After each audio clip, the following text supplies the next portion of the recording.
I think we have enough students, so people will continue joining. So I think we start the session. Bismillah ar-Rahman ar-Rahim. Salatu wassalamu ala rasulihin nabiyil kareem wa ala alihi wa sahbihi ajmain. Thank you very much, participants, and thank you very much, Brother Mufti Yousuf Sultan, for sparing time for today's session. Today's session is sort of a revision session for all the students who are appearing for September attempt of AAOIFI CSAA examinations. So Brother Yousuf Sultan will briefly take us through all the important aspects, and he is available to answer any of the questions or queries you might have for him.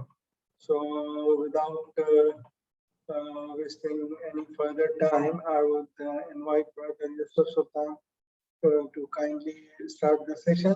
He is supported with Brother Muhammad Mishal, who is also one of our research and course development associate at TAIF Digital Institute. Although myself and Brother Muhammad Mishal, both of us are also candidates for the CSAA exam for September. So we will try to, while Brother Mishal will help him, I will try to focus more and learn more from Sheikh today. Sheikh, the mic is yours. Bismillah. Okay, thank you, Brother Zia. Assalamu alaikum wa rahmatullahi wa barakatuh. Alhamdulillahi rabbil alameen. Wa salatu wassalamu ala Muhammadin Sayyidil Mursaleen wa ala alihi ajma'in. Alhamdulillah, it's good. It's really nice to meet you all, meet you all. Hopefully, someday, somewhere, inshallah, we will meet. If not in this world, in the Jannah, inshallah. So let me go directly to the session. So today's session is about preparation for AAOIFI CSAA program, and I'm sure many of you, if not everyone, are taking the exam in September, end of September. It's just a few days away from today, and perhaps others would be interested to prepare for it. So inshallah, we will do a quick description and briefing for so that it helps everyone, inshallah.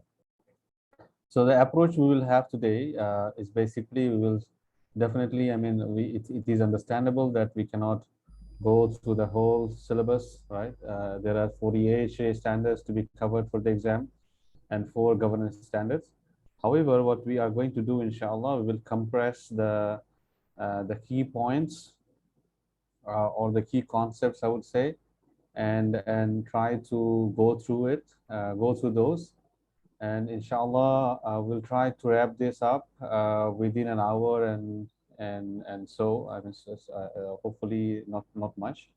Then after that, we'll open the Q&A, so that if there is any question you have regarding any concepts or any clause, we will try to facilitate you in that explanation, right? We will try to explain that, inshallah.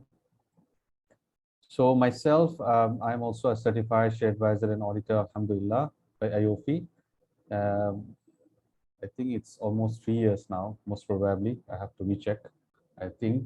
So since then, alhamdulillah, I had the opportunity to conduct a lot of CSAA training, individual standards, as well as preparation programs as well.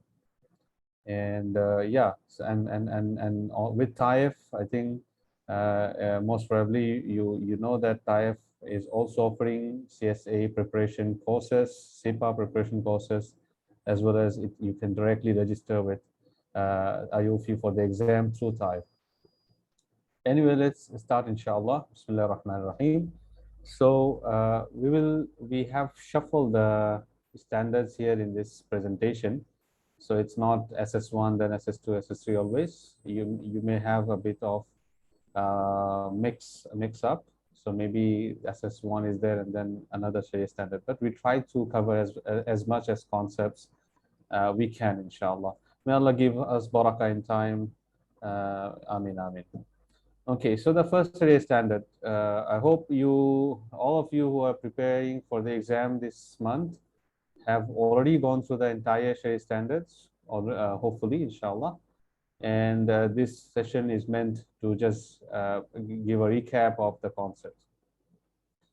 Okay, so the first Shari'ah standard is about trading in currencies, right? So there is a fundamental hadith for riba, especially for riba al-fadl. This hadith by Abu Sa'id Khudri radiallahu anhu, which is reported by Sahih Imam Muslim in his Sahih, and also this is also a very popular hadith when it comes to discussing about riba. So in this hadith, the Prophet sallallahu alaihi wasallam mentioned 6 items, 6 commodities, and he mentioned basically that all of them should be dealt with like for like, hand for hand, in equal amounts, right? Yadan biyadin and mithlan bi mithlin. So from these, it is derived that when we deal with currencies, for gold and silver for silver, which are basically the primary currencies that we had, or we can call natural currencies, and now we have paper currencies, virtual currencies, like different types of cryptocurrencies. All those are basically the same ruling of gold and silver.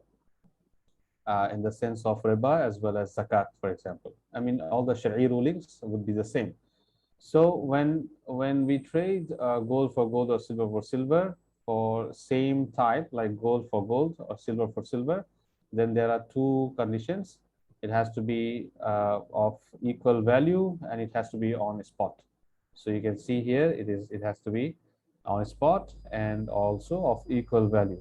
But when it is different, when it is gold for silver or silver for gold, USD for Riyal, Saudi Riyal, or something like that, then there is only one condition: it has to be on spot, but the value can be different. So 1 Riyal could be traded or sold or exchanged for maybe more than 1 or less than 1 Malaysian ringgit, for example. So since this is the very primary condition, so any condition or any other arrangement that defeats this condition would be considered impermissible. That's the ground rule. So for example, if there is a condition in the transaction that the deferment of the delivery of both of or either the counter values would be there. So for example, someone is transacting with gold and another currency, right? So he's saying, okay, the gold will be delivered at a later time, at a later period. So since that defeats the condition of being on spot, it will make the transaction void. Similarly, if there is no delivery of counter values is exactly the same, it will also make it void. Now, as an alternative to transactions or contracts, some people suggest to have promise-based, basically a promise to purchase currencies or sell currencies. Now, when it comes to promise, there is a separate Shari'ah standard in AAOIFI on what promise. So you can go through it. You can see the conditions for the promise, because a lot of time in a lot of Shari'ah standards, we will have promise. For example, in Murabaha to the purchase order, there is a promise from the customer, from the client, to purchase the asset, for example. Maybe in Musharaka also, maybe one partner has a promise to purchase the share of the other partner. So similarly, there is this practice of promise in many cases across the Sharia standards in AAOIFI. Now, promise, if it is a bilateral binding promise, then it is almost like a contract.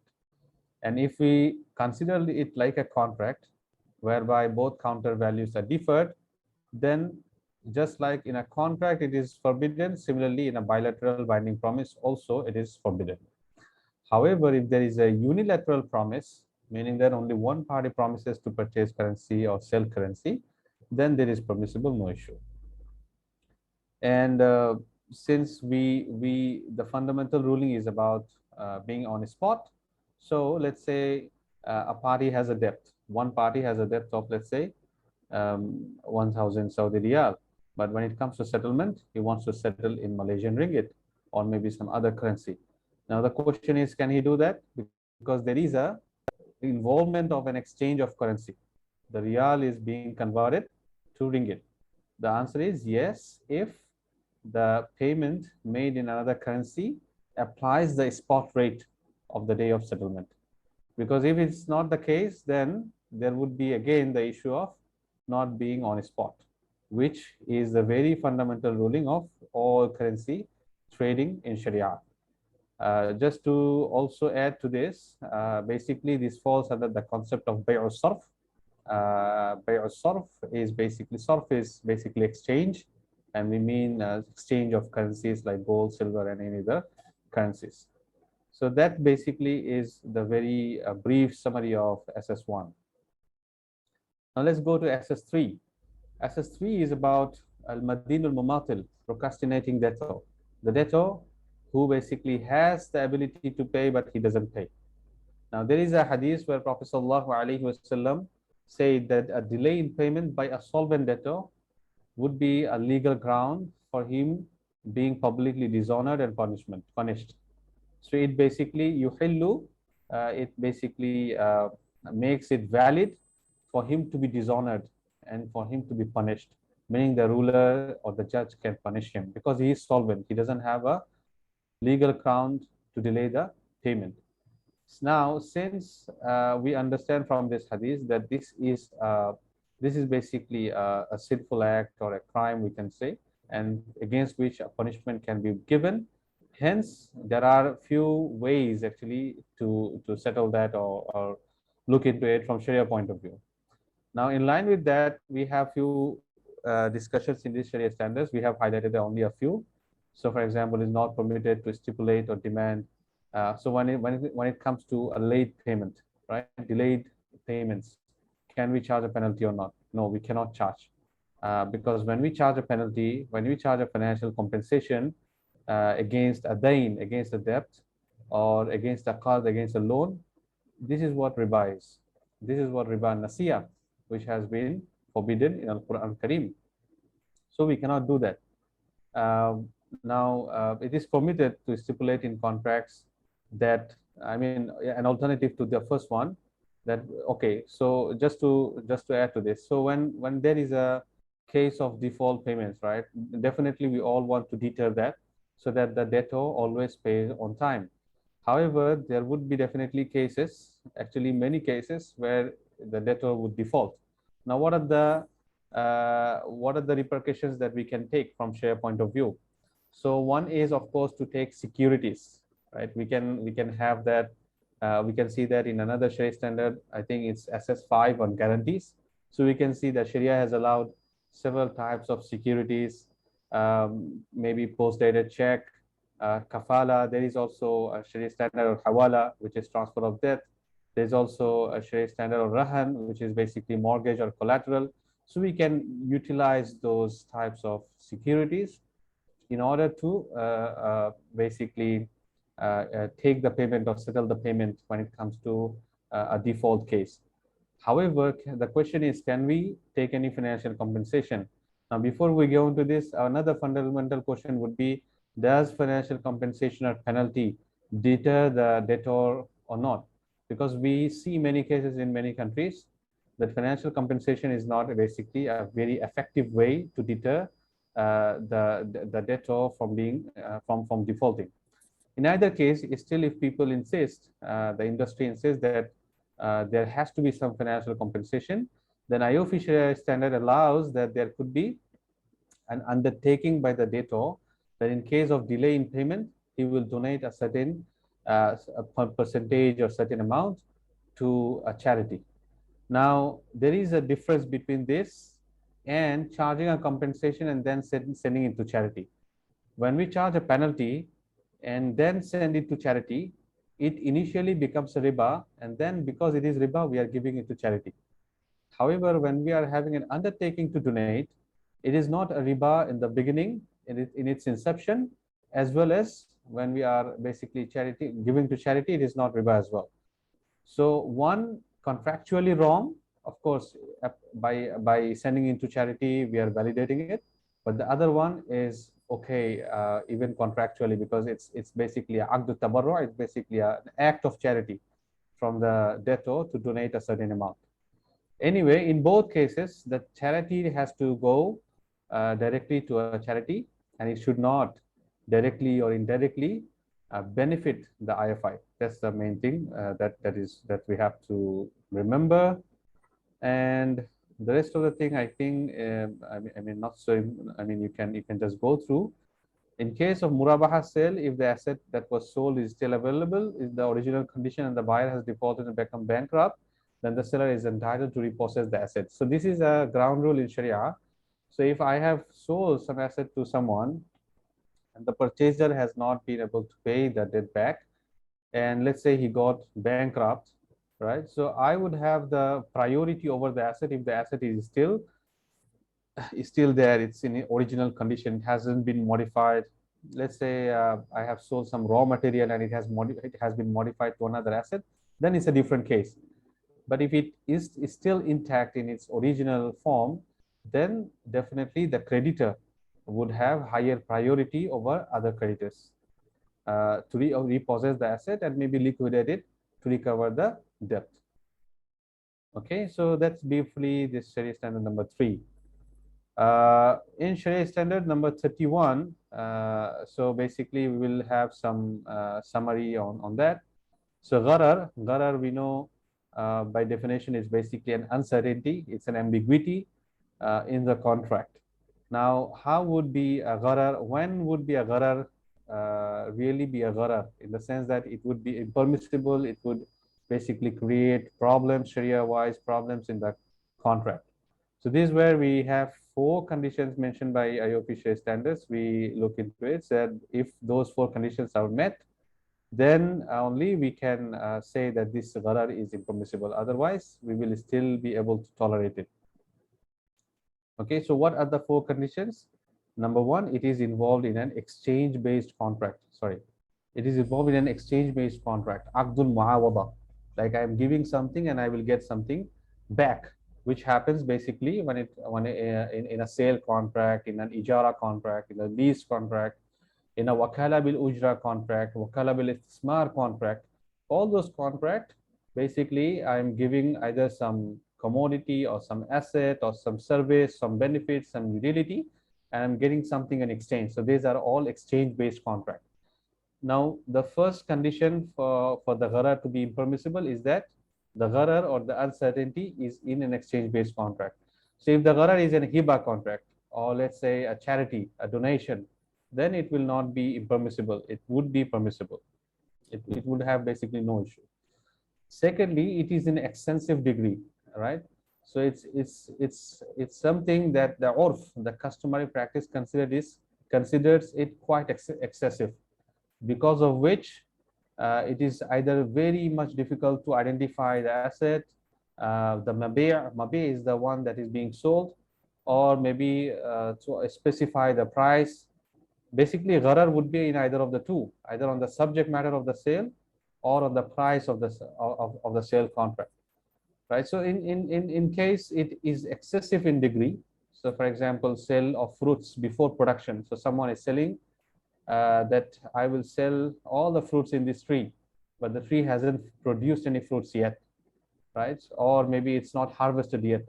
So it's not identified, it cannot be specified. It has a lot of uncertainty and it is quite excessive because there could be no fruits at all, or maybe only maybe 5 to 10% of the expected amount of fruits. So it's quite excessive, and because of which it's a gharar fahish, it's an excessive gharar. And it relates to the primary object of the contract, which is basically the price or the subject matter, as I mentioned, and it is not justified by a Sharia recognizable necessity. So for example, in salam contract, we will have some sort of uncertainty, but that is Sharia recognized as well. And basically, Sharia has imposed some conditions like we have to specify it through the quality, through the type, and all other different ways of specifying the product in a salam contract. But that is a separate case. If that's not the case, it's a general contract, it's not a salam contract, then if these 4 conditions are met, it will basically be impermissible gharar. Now, in case of gharar, what is the way out? The way out is basically to remove the gharar. Now, again, gharar is basically uncertainty in either of the subject matter or the price. Maybe, for example, in the price. So the purchaser says that I will give you 100, right? Now 100, if it's a local sale, then it is understood that it's a local currency. But if it's an international sale, international trade, then it has to be defined which currency it is. Or maybe he says, I will give you 100, but he doesn't mention what product. Or I will give you 100 mobile phones. What brand? What is the specification, RAM, etc., etc. It's not mentioned. So in that case also it will be problematic. So there are few other examples of gharar here in this slide. I will just read out maybe a few. So for example, making two sales in conditional into one, right? Contract which is conditional or contingent on a future event. So they say people say they are saying that okay, if that happens, then the contract will be concluded. Similarly, forward and futures. So there is a Shari'a standard on commodities, international selling commodities on international exchanges, commodity exchanges, and we'll see that forward and futures both are mentioned impermissible, and that is because of the gharar as well, because of the counter values being deferred. In case of subject matter of the contract, if the subject matter is not in existence, which is basically an exception for salam and istisna, if the subject matter is not owned by the seller, for example, short selling, it is not possessed by the seller. So there is a separate Sharia standard by AAOIFI on possession, on qabs. And we know that a possession can be of two types: qabs haqiqi, qabs hukmi, meaning a possession, actual possession or a constructive possession.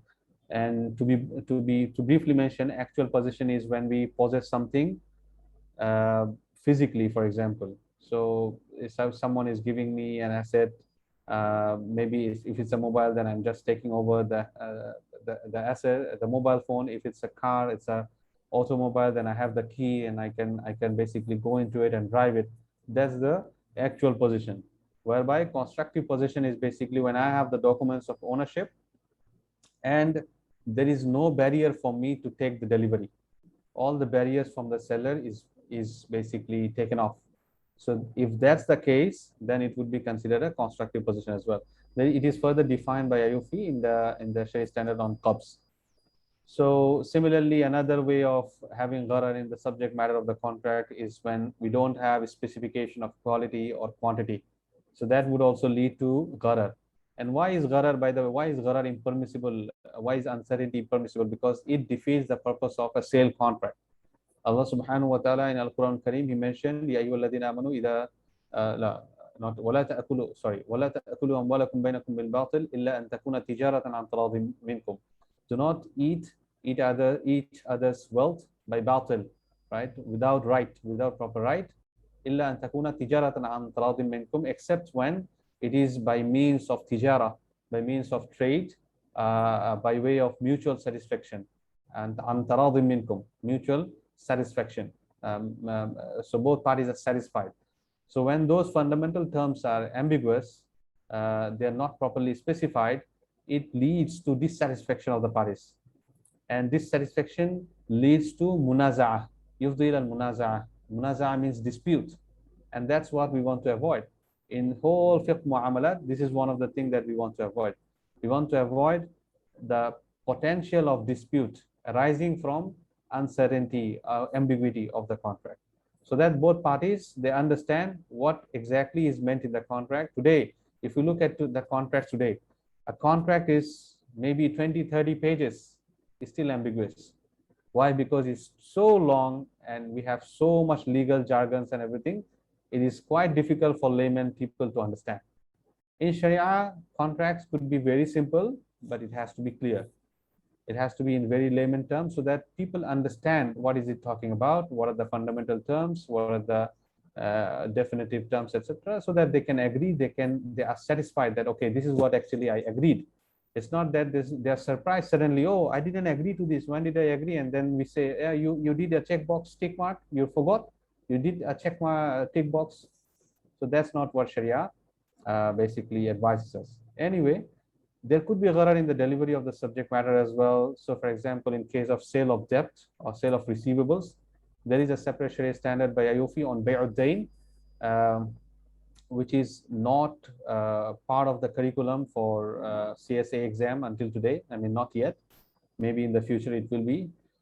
So there we will see that just because of issues of gharar here, several things, for example, factoring or invoice selling has been deemed impermissible, right? So that's a different Sharia standard. I think it's not yet translated in English. I saw the Arabic only. Similarly, sale of expected future cash flow, right? Today that's almost, I mean, almost that's what we do in terms of valuation when it comes to the startup valuation, right? So maybe a company is just in a new stage, very new stage. It doesn't have any cash flow, it's just expecting future cash flow, and based on that it is valuing the current state. Now there's a lot of gharar in that. So if someone does that valuation and sells equity based on that valuation, he needs to be very transparent based on what methodology did he use, what are the underlying assumptions he had, and how actually he arrived into this valuation. When those are properly specified and mentioned to other party, and then the other party agrees, then the gharar would be eliminated. Similarly, sale of property illegally possessed by a third party or sale of stolen goods, these are not actually just gharar, these are even more problematic than gharar. And terms of contract, we already mentioned, price not specified, period of payment not specified. Let's say it's a deferred payment sale, right? It's a deferred sale, bay mu'ajjal. But how the payment terms would be, it is not defined. So that's also gharar, even though that gharar could be yasir, meaning very small, but it's still a gharar. So whenever we have a payment contract with the deferred payment terms, we should have a specification of terms, like how would that be paid, like when will be the invoices made, how after the invoice, what is the expected date of payment, how many days, within how many days you should be paying. Those needs to be properly specified. In some cultures, and I mean, as we are speaking in 2021, still in some cultures, people feel not comfortable, not so comfortable to write the contracts, to write the payment terms, to stipulate those. And culturally, they feel ashamed. They feel that this is basically demonstrating lack of trust towards each other. However, Al-Quranul Kareem, in the very long verse in Surah Al-Baqarah, it says, Ya ayyuhalladhina amanu idha tadanaytum bidaynin faktubuhu. O believers, when you deal with debt, when you are dealing with debt, so any transaction you are creating or doing that creates a debt, that creates something payable, faktubuhu, write it. So having a written contract with all those specifications is never something to be ashamed of. It is something that has been, I wouldn't say obligated, but instructed by Allah subhanahu wa ta'ala. And He knows us better than ourselves. Okay, let's go to the next Sharia standard. So you can notice I'm trying to be as fast as possible, but please, yeah, you can ask questions so that we can spend more time during the Q&A session, inshallah. Subhanallah, time is running out. Okay, possession, qabs. I think this one I already mentioned while I was discussing right gharar. So I will be skipping that. Just bear in mind, possession can be both physical, and it could be different based on different types of assets. It could be different based on the customary practices. The customary practices could change as well. So it is dynamic. It's quite dynamic, and Sharia recognizes that. And constructive possession, this is something that we have to be mindful. It has to be free from any legal hindrances. So there is no legal barrier for the purchaser, for the buyer to possess the asset. The risks and rewards of the asset has been transferred to the buyer as well, meaning that it is not still under the risk of seller. Then again, we have to look at the market custom of the constructive possession as well. In today's world, we can call the registration documents or the certified check, etc., could be considered as constructive possession as well, right? So possession is very important element in any sale contract, because for there is a hadith where Prophet sallallahu alaihi wasallam has prohibited selling things before possessing. Bay' malam yakbaz, which one we haven't possessed, to sell that Prophet sallallahu alaihi wasallam has prohibited. Because when we sell before possessing, several things happen. The risks are not transferred, And we know that the reward is being given when we take the risk. Al-ghurmu bil-ghunmi. There is a hadith and there is a qaida fiqhiyya as well. Secondly, when we allow basically sales before possessing, a lot of middleman creates, and ultimately it rises the price, and the end people, they basically have to buy at a lot of higher price. Anyway, so I will stop now on this one. Would like to know from you this answer. So you will see a pop-up in the screen. Please try to answer. We'll give you answer. We'll give you a few seconds, inshallah, maybe around 20-30 seconds, and then we'll close it.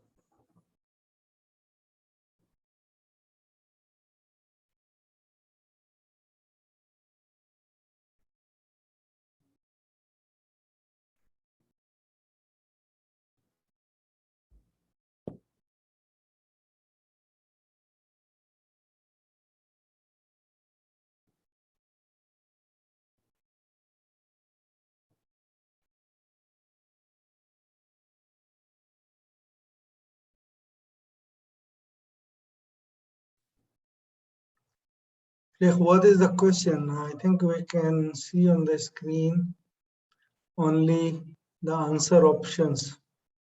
Hassan, can the participants see the question? Can you move the poll aside? Then you can see the question behind. Okay. Okay. Yeah, you see now? Yes. Thank you. Thank you. No problem, no problem.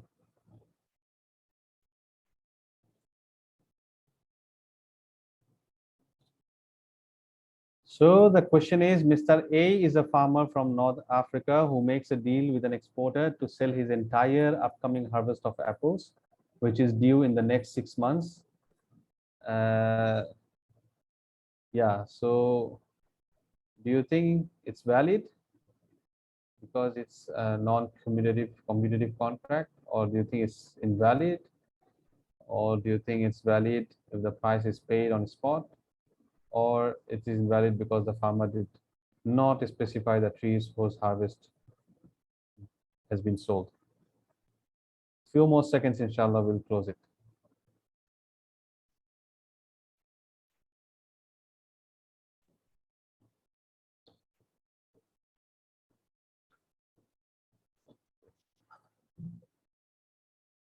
Okay, thank you very much. I think we can close the quiz.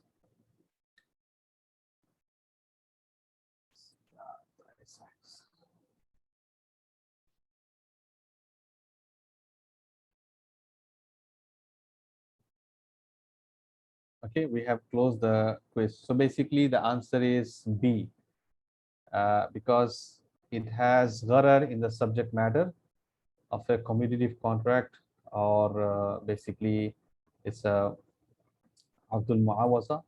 It says upcoming harvest of apples, right? So we don't know how much apple will be there. There is a hand raised. Should we allow questions now, Brother Zia? Oh, Brother Hassan? We will have a separate No, Q&A. not for now. Not for now. Yeah, not for now. Let's try to go as fast as possible, inshallah. Correct. Okay, thank you everyone for participating. Let's go next to the next slides. So this is on murabaha. Few conditions of murabaha is when we calculate the price of murabaha, only direct cost can be added.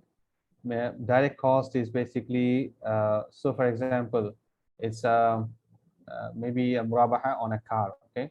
So there could be some cost to transport the car from the vendor to the AAOIFI, or maybe some other direct costs involved, maybe transfer of registration or some other such cost. So only such direct cost can be added when calculating the price of a murabaha contract. Please note that this is not a general condition for all type of sale contracts. Murabaha is a special type of sale contract, which is a type of bay'ul amana. Bay'ul amana is like a trust-based sale. So here the seller discloses his cost, and we can immediately figure out the profit as well. And why he does that? This transparency, is it that it is the best contract? No, it's not the case like that. It's just in some circumstances, the seller may prefer to disclose the price. Now, after disclosing the price, we may find that he is making a profit. So he may also disclose a markup as well. This is what we call murabaha. We may find that he is basically not making any profit or even not a loss. That one we call tawliya. We may find that he is making a loss after disclosing the price. That's what we call bay'ul wadi'a. So not wadi'a, it's wadi'a with bod. So these three are basically types of bay'ul amana, which are trust-based sale contracts. But in general, a sale, bay' mutlaq, a seller can add whatever cost he wants to add. And end of the day, the price, the final price would be basically based on the negotiation, the musawama between the seller and the buyer. So since we exercise murabaha in case of IFIs, and since in IFI, in case of murabaha, the cost needs to be disclosed. Hence, if IFI receives a discount, remember how we do murabaha. The IFI basically receives a promise from the customer that the customer would purchase the asset if IFI purchases it. Then IFI goes to the vendor, it purchases the asset either by itself or by appointing an agent, or in some circumstances, according to IFI, only when there is no other way, by appointing the customer as an agent to purchase that asset. Once that asset is being purchased, then the agent transfers the asset to IFI. After that, IFI basically transacts concludes the murabaha contract with the customer. Now, in this stage, when IFI is basically contracting or concluding the murabaha contract, let's say initially when the IFI gave the negotiation or did the negotiation with the customer, the price that was expected, IFI got further discount from that price. Now, should IFI disclose that? Yes, it should disclose that, and that should reflect in the murabaha contract as well. Because murabaha is again a trust-based sale, so any discount received by the seller should also be reflected to the sale contract that he does with the another another buyer number 2. Okay, so again, I think the rest of the part is self-explanatory. Both the price of the item and the IFI's promised profit must be fixed and known to both parties. Again, because it's a bay'ul amana, it has to be known how much profit or what is the total price. The total price being known is a general condition for all sale contracts, be it salam, be it istisna, be it murabaha, be it any other sale contract, even lease contract as well. Basically, lease contract or ijara is also a type of bay'a, also a type of sale. What actually we sell there? We sell services there, utility or benefits, bay'ul manafi'. However, in case of sale contracts, we sell bay'ul a'yan, maybe the type of tangible or intangible assets. So that's the difference. So price or in ijara fees has to be always fixed and known to both parties. Can we give discount on early settlement? Yes, it can be given only when there was no such prior condition. Now, what is a condition? A condition is, of course, a condition that is put in the contract, either in a written form, or it has been communicated verbally, or it is actually a known customary practice. So if it is either of the three, then we cannot give discount on early settlement. Why? Because this is also considered as riba to majority Sharia scholars, as kind of reverse riba. Because when just like we cannot increase the price because of delay in settlement, we cannot decrease the price because of early settlement as well. I mean, of course, when it is contractually agreed upon, because that's like a backdoor for riba. You can do the same thing that people do for riba using this mechanism. It can be done in the other way. So to keep that backdoor closed, that's what majority Sharia scholars opine, that this is not also valid. However, if there is no such condition, right? So if there is no such condition, it is not known as a customary practice. Just when early settlement has been made, the seller at his own discretion gives some discount. Now, this would be an act of charity. It would be a kind of tabarru', an act of charity that he has done to the buyer.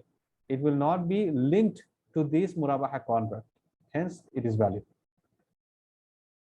The subject matter should not be gold, silver, or currency if the payment is deferred.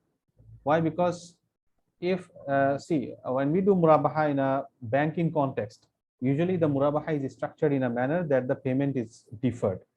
But that's not the general case of murabaha. That's not what murabaha actually means.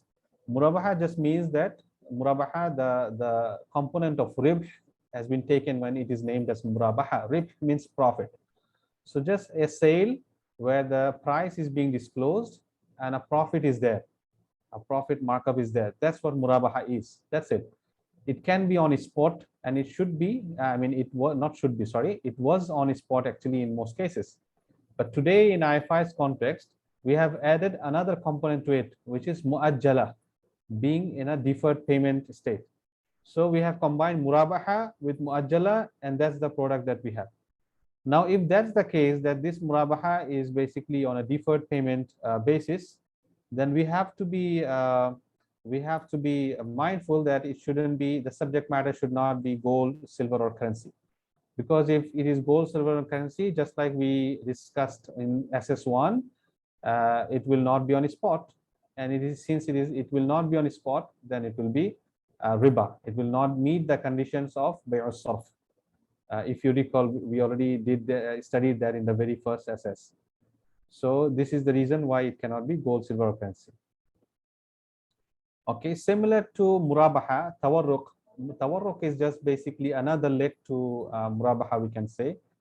So just like a murabaha ends when the customer receives the asset, tawarruq actually ends when customer sells the asset or the commodity to another party. Now today, yes, with commodity exchanges, it has been made quite automated. A lot of things, basically almost everything is done through technology, that IFI purchases from one broker, then sells to the customer, then customer sells it to another broker and receives the cash.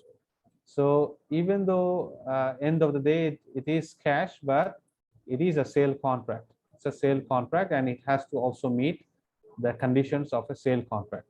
So, for example, the commodity should be either physically or constructively received by the buyer before he sells to the other broker or the other buyer. The commodity should not be sold to the same party. This is very important. If it is sold to the same party, let's say the IFI has purchased it from broker A and then sold to the customer, then customer is selling to broker A again, then it could be considered as a bay'ul ina as well. Bay'ul ina is buyback, and it is considered riba to majority Sharia scholars, right? So we have to avoid that as well. The contracts must be separated, because we are having few transactions, the IFI from the broker, then from the IFI to the customer, from the customer to the broker again. So we have to ensure that all the transactions are separated. Now, this is a very important point, and IOFI has a separate Sharia standard on combination of contracts. We can see in that Sharia standard that it is very important to separate between the contracts, and all the contracts that we combine today, for whatever reason, should be meeting the requirements in its standalone format. So, for example, we are having few contracts, let's say ijara, bay', maybe again another ijara or something like that. All of the contracts has to be individually fulfilling the Sharia requirements of that contract, and we cannot interlink. We cannot say, okay, this sale is valid if this ijara is valid, and this ijara is valid if this sale is valid. All has to be completely unlinked from each other, and individually it should also fulfill the Sharia requirements. Okay, the customer should sell the commodity himself or through an agent other than IFI, unless the regulations do not permit that. Again, for this one, so that it doesn't look like the customer is just going to the IFI, submit an application, getting the cash, and back end, or everything is IFI is doing. Because a lot of, the Sharia risk is quite high in that process. So that's why the customer should be trained so that he can sell the commodity himself, or maybe buy appointing another agent other than IFI. And it is doable actually, as long as we understand that this is a Sharia requirement, it can be done. The problem is in many cases, we either do not understand or we do not acknowledge or we do not appreciate that this is a Sharia requirement. Hence, we don't have, we just say that it is not possible. But if we understand that this is required, then there could be many ways. Maybe there would be providers or vendors offering just such agency services for tawarruk and murabaha in IFIs. And it would be highly profitable because one agency could do agency for several IFIs at the same time, right? It would be Sharia wise also very good, profitable, processes would be clean, but it's just that IFIs are yet to recognize the Sharia importance, on this ground. Okay, so I will stop again in for another quiz. It's a very simple one. Profit or markup on a murabaha can be charged only on what? Amount over market value, amount proportionate to the investment, direct costs of the transaction, or direct and indirect costs of the transaction.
Okay, thank you for your participation. We'll end the poll. The correct answer is C. Basically, when a profit or markup on the murabaha is charged, it has to be charged on the direct costs of the transaction. In other words, we can only take direct costs of the transaction to calculate the cost price. So any profit has to be added on that. And if there is any discount, it has to be also reflected on the contract with the end customer, right? Okay.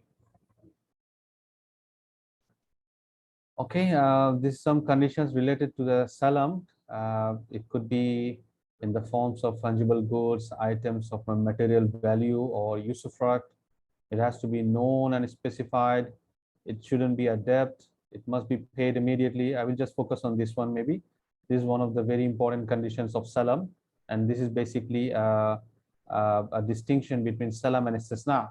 In salam, it has to be paid immediately. In istisna, it can be paid immediately. It can be deferred completely. It can be paid at stages or in different phases. Must be known and specified. This is basically when it is other than cash. By the way, capital of salam is basically the price of salam. Salam is a forward contract whereby the price is paid upfront, fully paid in advance on a spot, and the delivery of the asset or the delivery of the commodity happens later on. Now, the condition is if the price is paid in something other than cash, then it has to meet the conditions that we have in the sales contracts for subject matters. Like it has to be known, it has to be specified, and all the other things that we have mentioned in Murabaha, for example. But if it is in cash, of course, it has to be known, the currency and also the amount. Other than that, all good, right? And then this one I already mentioned, yeah. However, when it comes to istisna, again, between salam and istisna, salam is done on fungible goods, basically, and it's more on things that are similar in nature, but it doesn't go through a manufacturing process. However, when it comes to istisna is a manufacturing contract, and it is basically done for specific items that are to be manufactured or constructed. We have to remember, in both cases of salam and istisna, the contracts do not happen for very specified and identified, I wouldn't say specified, identified asset. So for example, we cannot say we are doing istisna for this particular car. We are doing salam for this particular commodity, for example. You cannot say that. It has to be identified by specifications, by the dimensions, etc., of the asset, but it cannot be identified by completely as the individual product. So that's one difference for salam and istisna from other sales contracts. And between salam and istisna, I mentioned istisna is usually done for things which goes through a manufacturing or construction process, where we modify the raw material, or we turn the raw material into something else. Okay, now both istisna and salam basically are binding, and parties may terminate it or amend it by mutual agreement. Both salam and istisna are basically same in this regard. In salam, the price must be paid in advance, as I mentioned, but in istisna, it can be paid in advance, it can be deferred, or it can be paid in installments as well. There could be a penalty clause when it comes to istisna. Why this is allowed? Because this penalty is not against a debt of I would say not a debt of cash. It is against an asset. So in this case, how the penalty would materialize is by reduction of the price or discount of the price. Let's say the istisna is $400,000, and there is a penalty clause that if the manufacturer cannot deliver in let's say 2 months, then the price will be further discounted to another 10%, for example. That's the penalty clause for istisna, and it is valid. It is permissible. It is not permissible to stipulate that the seller would be not liable to any defects. Seller here is the manufacturer. By the way, some terms related to salam and istisna, I think you already have gone through, but just to recap, in case of salam, there is a Rabbus Salam. Rabbus Salam is basically the person who is paying the price or purchasing the asset. There is Ra'su Mali Salam. Ra'su Mali Salam is the salam capital or the salam price itself. There is Muslim fee. Muslim fee is the asset the commodity for which salam is being done, and Muslim ilay is for whom the salam is being done.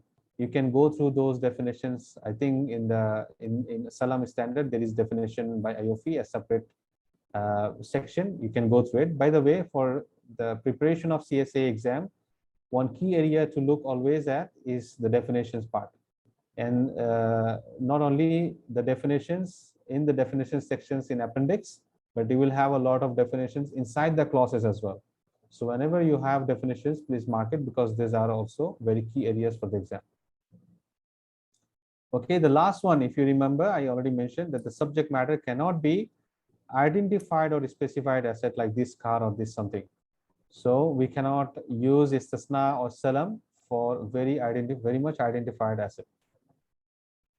Okay, now let's have some snapshot of agency contract, wakala. As we know, as the agent should possess full legal capacity to enter into the contract. I think this is very much well known. I will just skip it. The agent is not bound to indemnify the principal for any loss or damage, except if that was a result of his own misconduct. Now, this part is very important. Why? Because the role of agency is not into only in wakala contract. A mudarib in a mudaraba contract is also like an agent of the Rabbul Mal, the capital provider. A sharik, mudir, managing partner in a musharaka contract is also like an agent for other shareholders or other partners. So whenever there is an agency role, there is something common, that the agent is not bound to indemnify the principal, or in other words, not bound to guarantee the principal. In fact, he cannot guarantee the principal for all types of losses and damages of the capital, other than if the loss or damage has happened because of his own misconduct, or maybe negligence, or breach of contractual terms. Now, breach of contractual terms, for example, the contract was to conduct a business for, let's say, uh, maybe a car, but he did business for mobile phones, for example. Or maybe it was a business to do on the second half of the year, but he did on the first half of the year. So there could be different types of conditions put into the contract, the nature of the business, the timing of the business, the place of the business. So if the agent, he basically breaches those contractual terms, and then there is a loss, then he has to bear the loss. Now, another related to it, which we will have later on as well, but let me mention, oh, it's here as well. If there is a misconduct or negligence or breach of contract, we understand that he will be liable. Now, what will actually he be liable for? Will he be liable for potential loss of profit as well? So, for example, it's a mudaraba contract and there is an expected profit of 7%, for example, and the mudarib made a loss due to his misconduct or negligence or whatever. Now, what actually he is liable for? Is he liable for making up the profit of that extra 7% as well, or only up to the capital?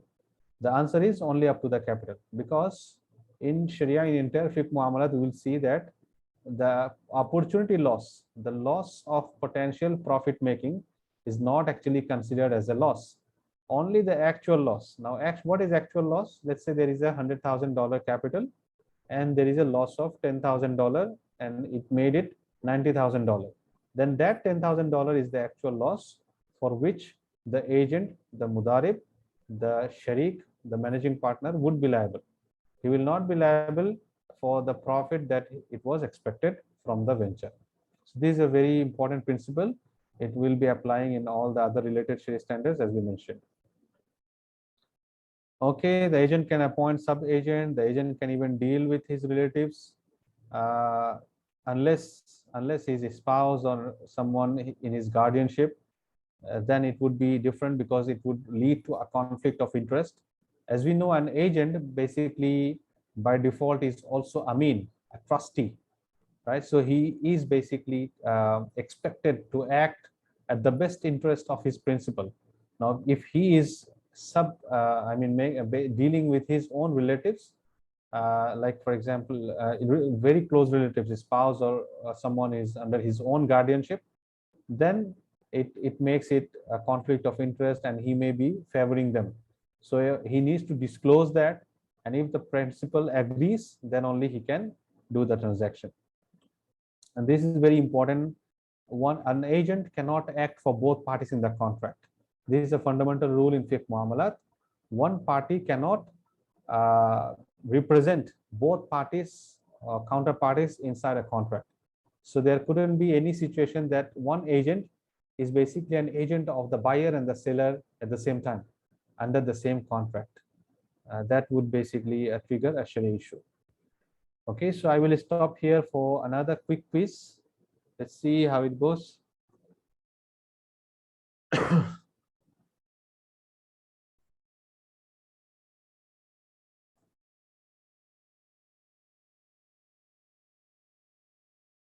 Yes, please answer your.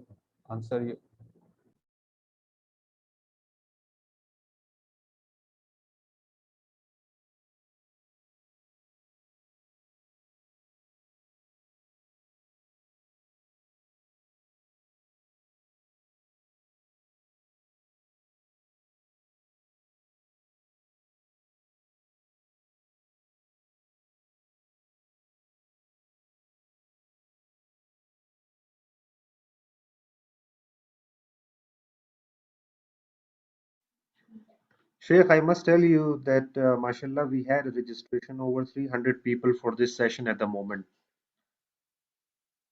Yes, yes, Alhamdulillah, I'm looking at it. Jazakallah khairan. And Jazakumullah khairan everyone for participating. And mashallah, in the quiz also, we can see around 50% participation, Alhamdulillah.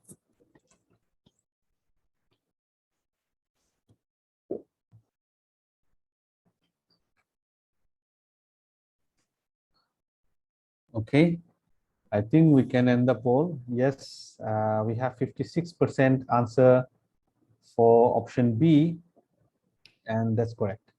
That's the correct answer. If the manufacturer delays delivery without a forcing reason, meaning without a force majeure, then yeah, there could be a penalty clause. So I think immediately we will have the question like, is COVID-19 a force majeure or not? Yes and no.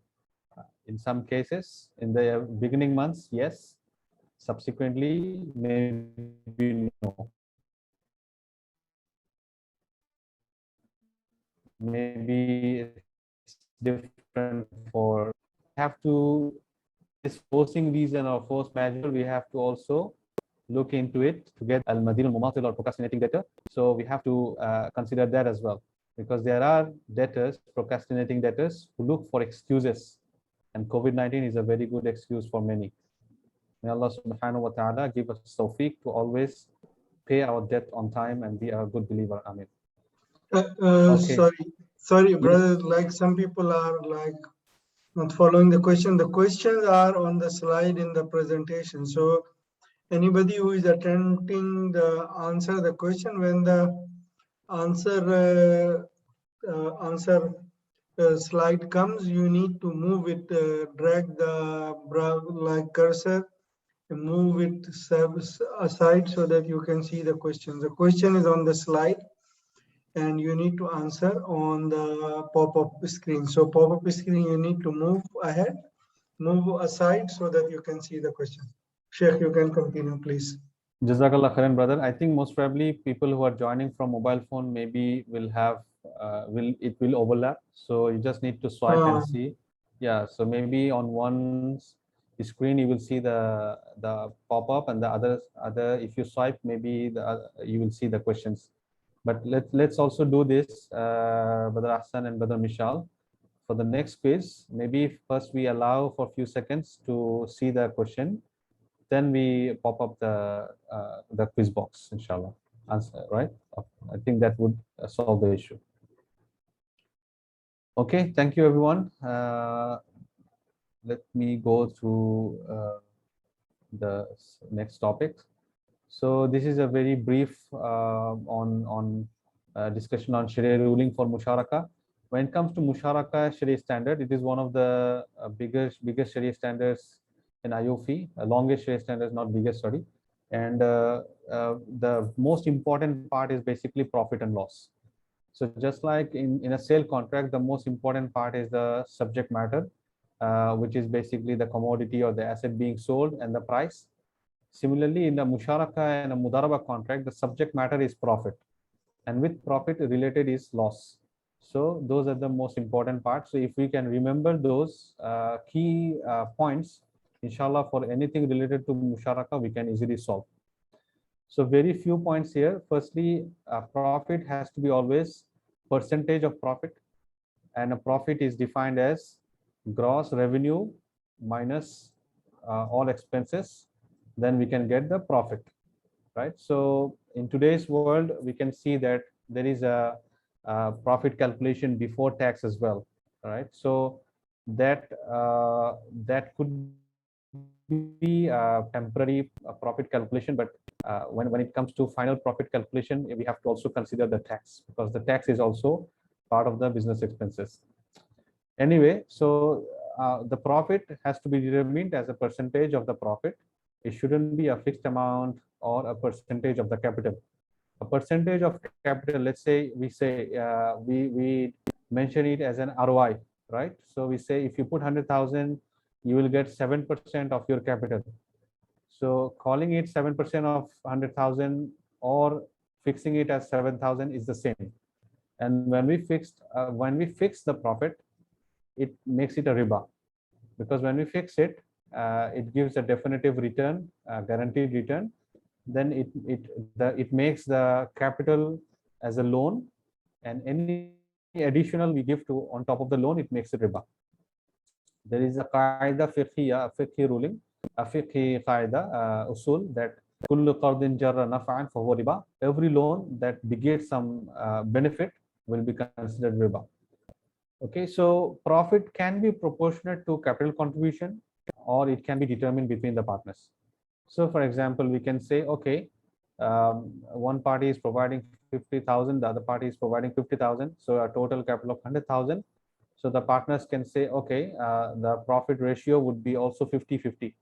So since the capital ratio is 50-50, the profit ratio is also 50-50. So that is fine. They can also agree on a different profit sharing ratio. So for example, between the two partners, one partner is also working for the company, for the musharaka, whereby the other partner is just a sleeping partner. He has mentioned in the contract that he will be not working. So he's a sleeping partner. So the ground rule here is that the sleeping partner cannot be given a profit sharing ratio more than his capital sharing ratio.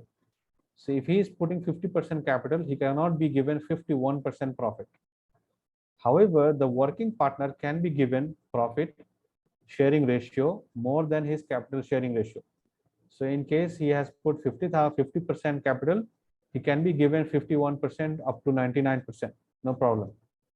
Because in that case, let's say he has been given 70% profit sharing ratio. So 50% profit sharing would be considered as in exchange of his 50% capital, and the additional 20% will be considered in exchange of the work that he is doing. So profit can be, one can be eligible of profit in exchange of the capital that he puts, or in exchange of the risk that he takes, or in exchange of the work that he does. So work, capital, risk, those are the three components which makes a person eligible for profit. So as long as he's having either of the three, we can give him more than his capital sharing ratio. Okay, but when it comes to loss, we have to be very, very mindful. This is very, very important. When it comes to loss, it has to be exactly proportionate to the capital ratio. So if someone has put 50% capital out of $100,000 total capital, let's say he has put $50,000 as a capital. So he has put 50% capital sharing ratio. Now, if there is a loss of $20,000, let's say his profit sharing ratio was 70-30. Capital ratio was 50-50. Profit sharing ratio was 70-30, for example. Now, when it comes to loss, let's say there is a loss of 30,000. Okay, so will he bear 70% of it, which is around, how much is it? Almost, I think 20,000 maybe. Or will he bear only 50% of it? The answer is loss is always proportionate to capital sharing ratio. If he has put 50% capital, he has to by default bear 50% of the loss. We cannot agree on a different loss sharing ratio. We can agree on a different profit sharing ratio as long as it meets this requirement which you already mentioned for sleeping partner, but we cannot agree on a different loss sharing ratio. Okay, now as long as we understand that, there is another ground rule. Let me check. Yeah, this ground rule. Once we understand this ground rule, then we can understand all musharaka mudaraba at once. No problem, inshallah. So the ground rule here is that this one. Basically, what AAOIFI is saying that you can have a lot of different type of innovative way to share profit. No problem, as long as it doesn't lead into any such situation, any such circumstance where one party is completely deprived from participation in profit. For example, we are saying if there is a profit, the first $5,000 profit would be given to partner A because he is working a lot, because he's very dedicated or whatever. And then if there is anything remainder, it will go to the partner B. So what happens if profit is $5,000 or below $5,000? The other partner has no participation in the profit. Hence, this type of arrangement is invalid. But if we do the other way around, that okay, up to $5,000, it's a participation of, let's say, 50-50. But if there is a profit more than 5,000, then it will be given to partner A because he is working day and night. It is valid because if it is 5,000 or below, both parties share. If it is more than 5,000, it's still up to 5,000, both parties share, and only the balance after 5,000 will be taken fully by one party. So there is no such circumstance where one party is completely deprived from profit. Hence, it is valid. Right. So this is what it is saying. The excess profit will be given to a particular partner. This can be done if the profit is if the profit is up to certain ceiling, and that's what actually happens in a lot of contracts where we exercise musharaka and mudaraba today in the context of IFI. Okay, this one I already mentioned. Okay, this clause, this paragraph, it basically mentions how will we distribute profit.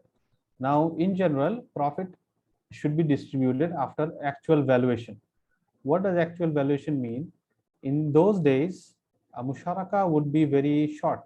Let's say someone is taking some commodities from Medina or Makkah and go to Yemen, sell it, come back, done, musharaka finished.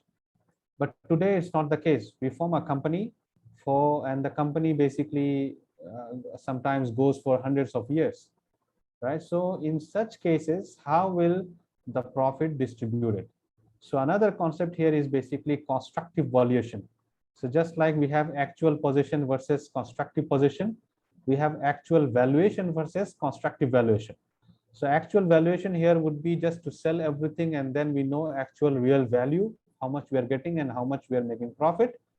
Whereby constructive valuation is basically to give fair market value to the assets of the company or the balance sheet, and from there we assess how much profit is there if the capital is retained, for example.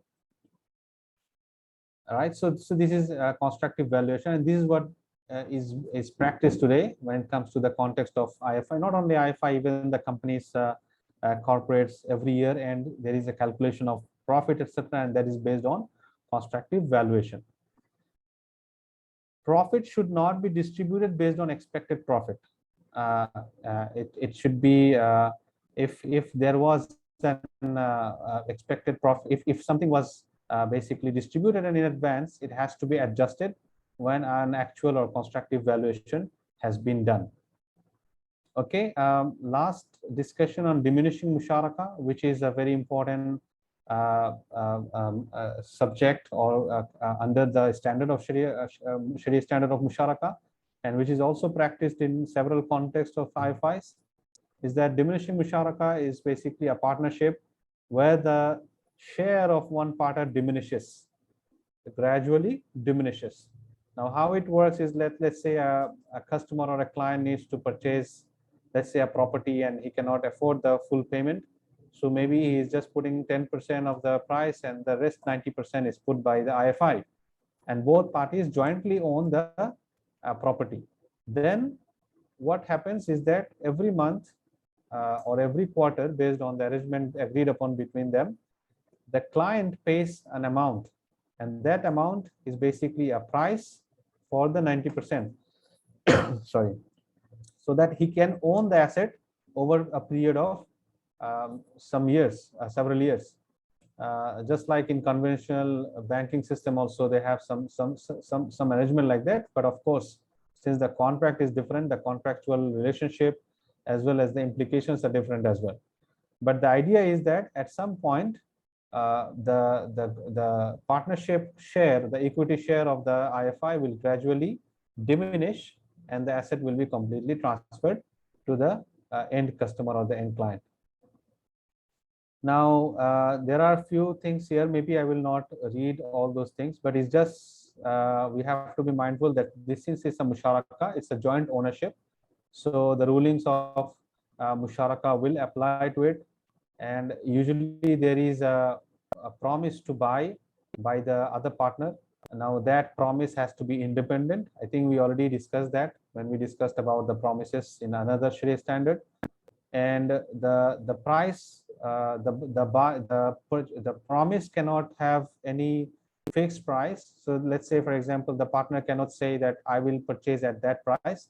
Rather, it has to be maybe it will mention that at a value, at a price to be agreed upon during the sale and purchase agreement, or maybe at a fair market value during that time. So something like that. You shouldn't give any guarantee to the capital of the other partner. I think we haven't discussed that. Yeah, we will discuss that inshallah under mudaraba inshallah. But it's the same thing. In a musharaka, in a mudaraba, a partner cannot guarantee the capital of the other partner. I think we already mentioned that in wakala agency as well. That a partner cannot, an agent cannot guarantee. Similarly, in a musharaka, a sharik, managing partner cannot guarantee. In a mudaraba, a mudarib cannot guarantee. So if we give a promise that I will purchase your share at this amount, then we are actually guaranteeing the capital, and that makes the transaction a riba. That's the main thing. If we understand, then the rest of the thing are just fine. Just this one maybe, that when it comes to diminishing musharaka, a musharaka is a partnership. In a diminishing musharaka, what happens is a joint ownership over an asset. Now, one party is, let's say, owning 10% and the other party is owning 90%. Now, any of the party cannot say, okay, the whole insurance, for example, or maintenance cost, everything has to be completely borne by you, because the asset is jointly owned. So any expenses which are related to ownership expenses has to be borne jointly by them. They cannot say, they cannot transfer the expense to one of the parties, either the IFI to the customer or the customer to the IFI. However, usually in a diminishing musharaka structure, there is also an ijara component. So the customer, when he is owning only 10%, he is actually also using the 90% of the ownership that belongs with the IFI. How is he using that? He is basically paying a rental, which is under a rental agreement, ijara agreement. We will have another ijara Sharia standard on that. So when he is using that under the lease contract, he is basically a lessee for that 90%. Now, the responsibility of a lessee is to do periodic, frequent maintenance. Let's say if it's a car, then you have to change the engine oil, brake oil, auto, or if it's automatic transmission, then auto oil, all those types of oil, or maybe whenever it requires to change the tires and something. But what if the engine breaks down? There is a fundamental damage because of which the utility or the benefit cannot be taken anymore, enjoyed anymore by the lessee. That expense or that cost has to be borne by the owner of the asset. That cannot be passed to the lessee. This is a ground rule. Hence, based on that, this paragraph, this is what it says, that the one partner cannot basically transfer all the cost, even the insurance and maintenance cost, to the other partner. Okay, I will just skip that. Now let's go on in mudaraba. So in mudaraba and musharaka, mudaraba is actually also a part of musharaka, part of sharika, a type of sharika or partnership contract. Only difference is in a standard musharaka or sharika contract, all the parties, they contribute. Let's say if it's a shirkatul mal, all the parties contribute capital as a monetary capital. However, in case of mudaraba, one party provides capital and the other party manages it. It's always two parties. Yes, each party can have thousands of people as a group, but end of the day, it's between two parties. Usually in IFI's context, if it's a deposit product, then IFI would be the mudarib and the customer would be the Rabbul Mal, the capital provider. If it's on the investment side, then the IFI would be the Rabbul Mal and the borrower, or maybe the corporate or whoever is receiving the money would be the mudarib. So because if it's a part of it's a type of musharaka, hence everything that we mentioned in terms of profit and loss also apply with mudaraba. The only difference is Remember, we mentioned that loss has to be borne according to capital sharing ratio. But remember that we mentioned that in Mudaraba, it's only one party provides the capital, the other party doesn't provide. So in general, if there is a loss after doing the business properly and all those things, if there is a loss, it has to be borne completely by the capital provider, which is Rabbul Mal.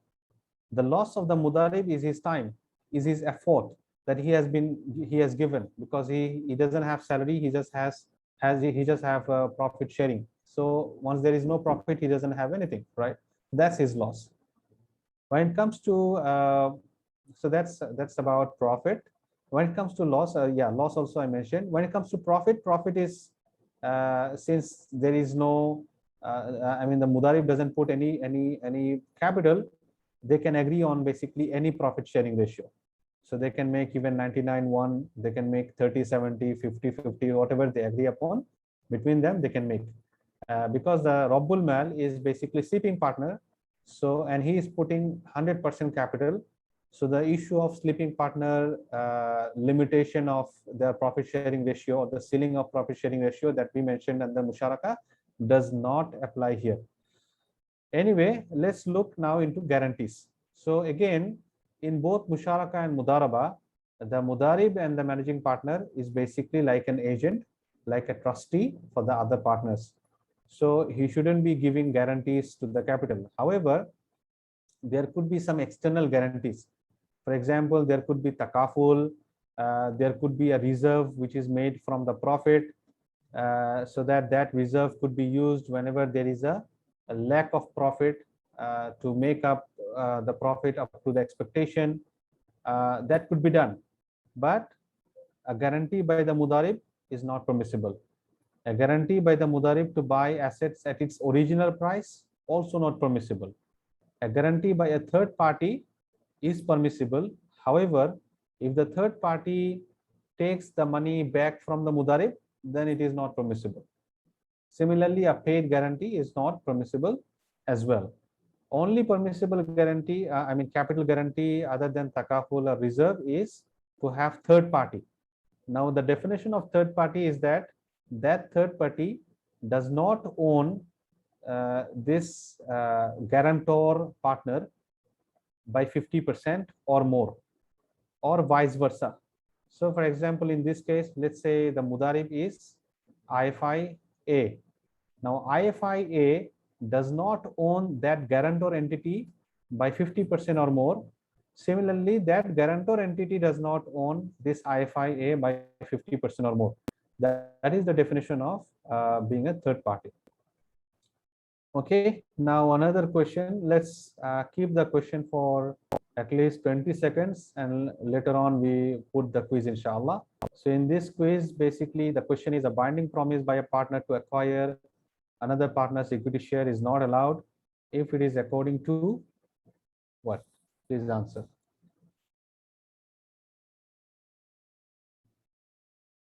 We can pop up the quiz now. Brother Mishal, Brother Hassan.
Okay, let's end the poll here. Thank you so much for participating. We have 45% answer for A, and that's the correct answer. The face value of the equity share, if it is determined, then that promise would basically make it like a guarantee, so it's prohibited. But I see around 24% answer for C, the agreement of the two parties. The agreement of the two parties is fine, uh, because what it means is that when the actual time comes up, both parties would agree to any price. So it does not give any guarantee of capital. It does not give any certainty of the price. They can agree upon any price which is much low or much higher. So it is actually fine. There are also answers for B and D, which is not correct because B is fine. If the promise says the market value, again, market value could be higher or lower. So the point here is it should not give any guarantee for the capital. That's the main thing. Okay. I will skip. I think with the discussion so far, actually I did a lot of discussions of other Sharia standards as well. So it gives me room to quickly skip a lot of other slides that I have, inshallah. So this is on Sharia ruling on Ijara. Actually, I discussed on the entire part on expenses. I think I also discussed the guarantees as well. Basically, in an Ijara contract, the lessee is like a trustee. So if the asset damages because of his misconduct, breach of contract, etc., then yes, he will be liable. But if it does not damage because of that, there is a natural disaster, let's say, because of rain, because of flood, because of what it got damaged, then he doesn't have to basically be liable for that. That's the main thing. Okay, now let's go to investment sukuk. Sukuk is basically certificates. Sukuk means certificates of what? Certificates. What is the difference between sukuk and shares? Shares are basically certificates which evidences ownership into the company, right, in the corporate entity. However, in sukuk, it's basically certificates which evidences shares in ownership of a basket of asset, tangible asset, usufruct, services, etc. The objective is different. In a share, the objective is to become an owner of the entity of the company and enjoy dividend, enjoy profit, etc. In sukuk, the objective is to have a kind of fixed yield and redeem at some point. As we know, it has been actually brought to the market as an alternative to bonds. So hence the structure is a bit different. But other than that, sukuk also means certificates. Now in sukuk, you will see that there are different types of sukuk, murabaha, ijara, mudaraba. Now the beauty is, if you have understood the Sharia standards that we have discussed so far, you have gone through it, you will be able to answer most of those as well, which are related to the contractual parts, like murabaha, ijara, mudaraba, because more or less the underlying logics are same. However, because it is into a different context, it's a capital market product, certainly there would be some additional issues. So I'm skipping that as well. In case of Sharia rules for the issuance of shares, I will not be reading many things. It's just maybe a few things that when if it is an ordinary shares, it's fine. If it's a preference shares where there is a preferential treatment in terms of profit, in terms of liquidation, giving priority over other creditors, then it is not permissible according to AAOIFI. And other than that, in general, for the ruling of shares, these are the rules. So firstly, the condition is that the company has to be a permissible objective. Let's say a company's objective is to sell wine, for example, then the issuance of share is not permissible. The purchase of share is not permissible. The trading of shares is not permissible. So first thing is it has to have a permissible objective. New shares can be issued at par, premium, discount, no issue. Underwriting agreement is also fine. Shares can be purchased at installment basis, and guaranteed or fixed profit or priority in liquidation is impermissible, which I already mentioned, which happens in preference shares. So yeah, there is another quick quiz now, alhamdulillah. Let's take part in it. In a car ijara, which of the following is the responsible of a lessee? Lessee is the one who takes rent. Tenant, in other words, tenant or lessee. So which of the following would be the responsible? Takaful, service and oil change, registration and annual tax, and usual wear and tear. We can pop up the quiz, please. Brother Mishal. Yes, thank you.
Close the poll.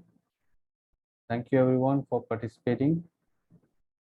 Yes, and we see 52% answered D, which is the correct answer. Basically, the responsibility of the lessee is only usual wear and tear.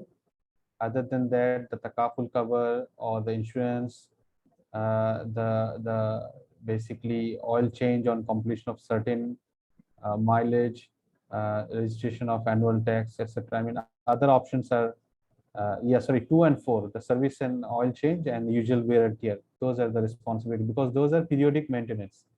But when it comes to fundamental maintenance, without which the asset is no longer usable, there is no utility without that, then those has to be borne by the lessor.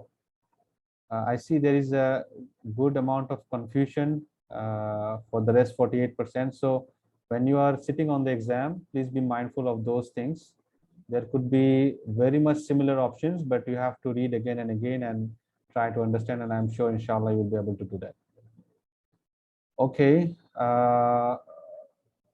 Time running out, so we'll try to cover, inshallah, the very few things in the next few slides. I only have a few slides, inshallah.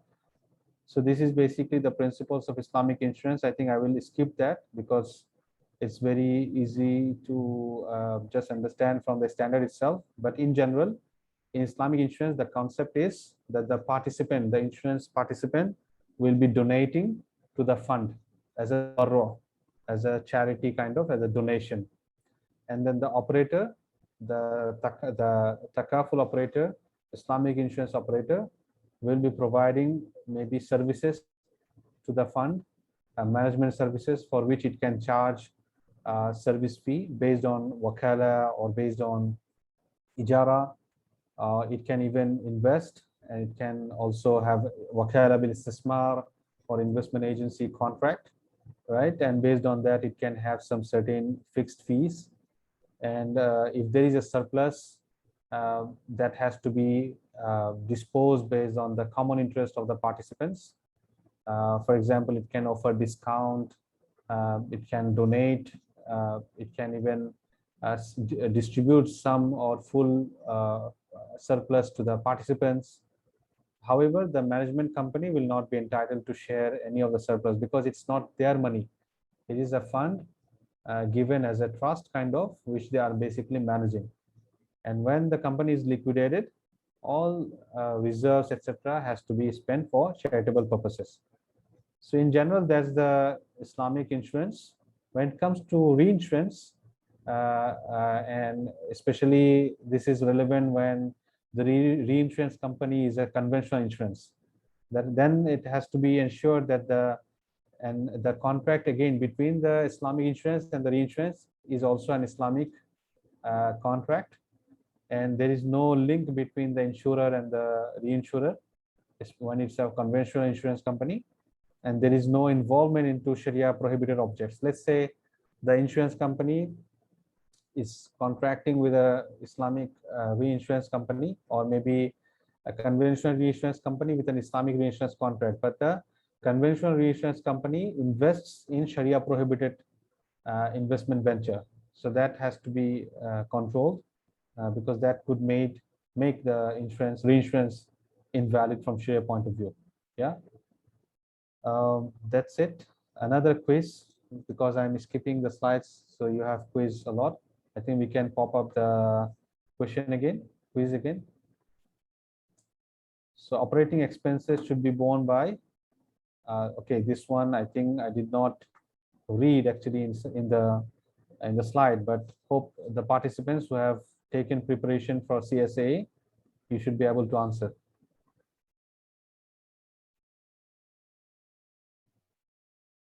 So just to clarify, operating expenses actually are the operating expenses of the operator, of the insurance operator.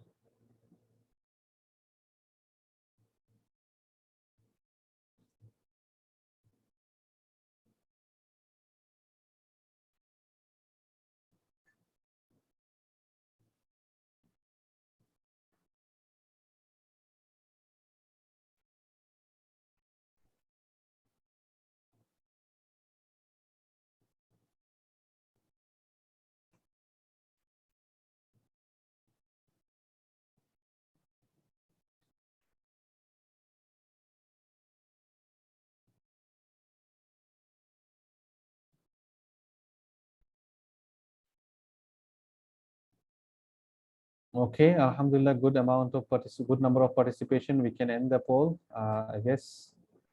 Thank you, everyone. And as we see, the most answered option B, yes, that's the correct answer. Basically, the operating expenses should be borne by shareholders' funds. So it shouldn't be from the participants' funds, because as I mentioned, it's like a trust, and operator can only charge an ijara or a fee for the management. That's it. And it cannot also take Qard Hasan from participant funds. It shouldn't also take a surplus from the technical results. Rather, it should use the shareholders' funds. Again, it can also use the revenues that it earns as a management fee from the fund. That is fine as well. Okay, I will skip many of those. On this Sharia standard number 14 on documentary credit. So when a bank gives a documentary credit, issues a letter of credit or something like that, it basically gives a guarantee. Now, when it provides a guarantee of a credit facility, it cannot charge any fees. So it's basically providing a type of guarantee and also providing some sort of credit. So a guarantee couldn't be charged. A guarantee is just like an Aqd Tabarru. It's a type of a charitable contract. Yes, if the IFI provides additional services like feasibility study, this and that, then it can charge fees for those purposes. Similarly, when giving a credit facility, just because of that, just because of that, it cannot charge any fees. Rather, yes, if it provides additional services, for those services, it can charge fees. Now, for those services that it cannot charge fees, it can actually take actual expenses, meaning that, let's say for issuing a documentary credit, it has to utilize its resources, people, time, right? So it can try to calculate the actual amount of charges it incurs and then charge that. That should be fine. But any additional amount, if it charges, then it could be considered as a charge for the guarantee given.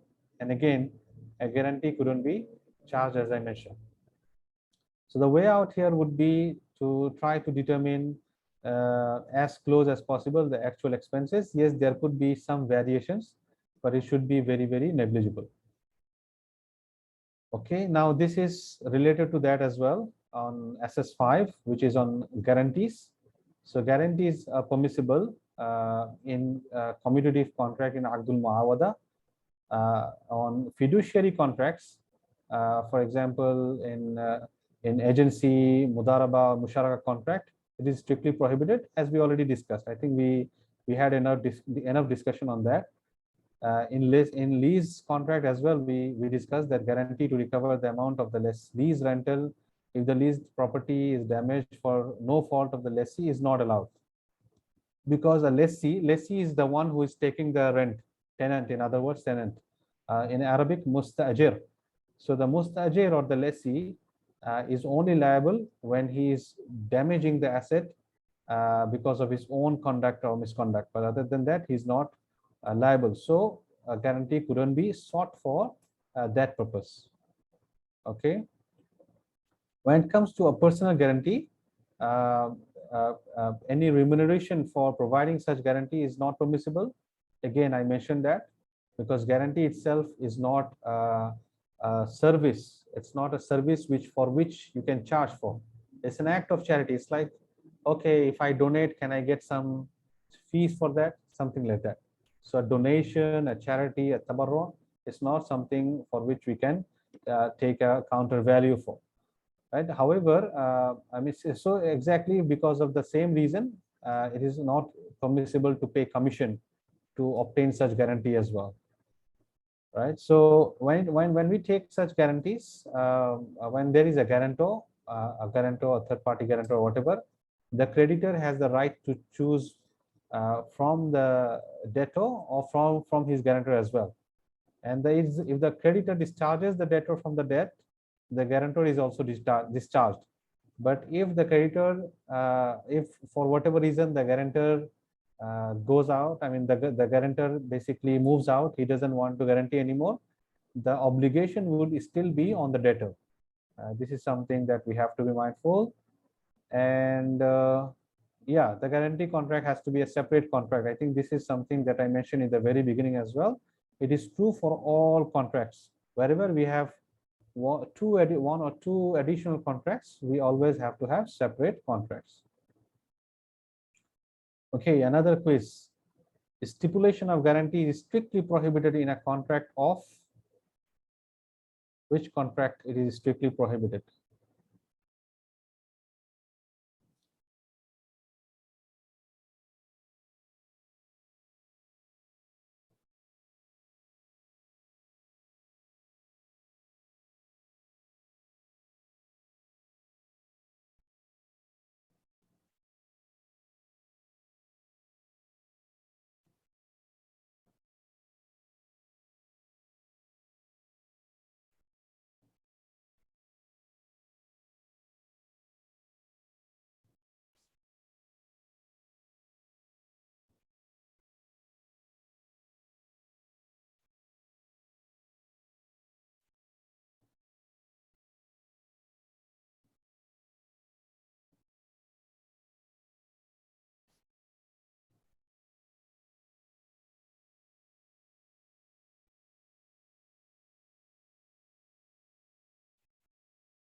Okay, thank you everyone for participating. I think we can close the poll. Yeah. Wow. There is 48% for B, yeah, which is the correct answer. Strictly, we cannot guarantee musharaka. In murabaha, yes, we can. In qard, yes, we can. But I see 29% for D. Yeah, I think you have to reconsider your answers. Basically, for musharaka, yes, it is strictly prohibited. For murabaha, because there is an asset sold and there is a due, basically a due, a debt happens after the sale is concluded, and the debt is guaranteed debt, right? So a guarantee can be sought in order to secure the debt. That is fine. For qard as well, qard, the loan, what is prohibited is the interest component, additional amount component. But securing the qard itself is fine, no issue. All right, thank you for your participation. Let's move on. Sharia ruling on charge cards. I will completely skip this one. By the way, AAOIFI has just revised this Sharia standard number 2, and very recently, I think just within last 2 weeks, it has released a complete new Sharia standard on debit card, charge card, etc. But most probably it's still in Arabic, as I saw. So, but for the exam sake, we have to still read this one. And just to summarize, if it's a debit card which doesn't have any overdraft for facility, any loan facility, and so there is no interest component, it is fine. If it's a credit card which has a revolving credit facility, or if it's a charge card which has a normal credit facility, and in case interest is charged, both would be prohibited. If it's a charge card and there is no interest component, it is permitted. So it's all about if there is an interest or not. Okay. And if there is a withdrawal fee, the withdrawal fee has to be a flat fee. It shouldn't be a percentage of the total withdrawal, because that could be another way basically to charge riba, to charge interest. So that is prohibited. It can be the institution can basically charge the merchant in order to facilitate payment. That is fine. That would be a service provider. So that's fine. We can do that. It can even be used to purchase gold, silver, but the condition is that where the issuing institution would be settling the amount immediately, right? So if the issuing institution is not settling the debt immediately, rather it settles at a later point of time, then it is subject to the very first Sharia standard on currencies, if you remember, where we mentioned that gold and silver always have to be uh, dealt with on a spot, right? So deferred payment is not permissible there. So that's the same issue here when it comes to credit card, charge card, and debit card. Okay, I think, yeah, it's very straightforward. I think you have already have gone through this. When it comes to SS 16 on commercial papers, so there is a discussion on discounting of commercial papers, which means basically that someone has a commercial paper which can be liquidated, let's say after 3 months, but he needs the money now. He has sold to someone, the purchaser has paid through commercial paper, and the commercial paper would only be liquidated after 3 months, but he needs the payment now. So he goes to another IFI, another financial institution, and he sells the paper at a discount, right? So that he can obtain the liquidity right now. Is it permissible? It is not.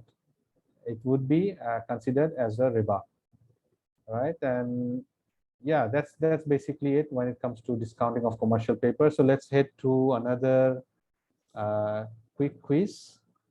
I will just go through the quizzes. I think I have one or two more quizzes and we are done, inshallah. Okay, can we pop up the question? I found one person still asked, how can we look into the question? So if you are on your desktop, you can just move the poll, the quiz one a bit sided, then you will see the question. If you are on your mobile, I think you have to swipe the window. Thank you.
Okay, thank you for your answers. We have to end the poll now. You can see the majority answer is A, and that's the correct answer.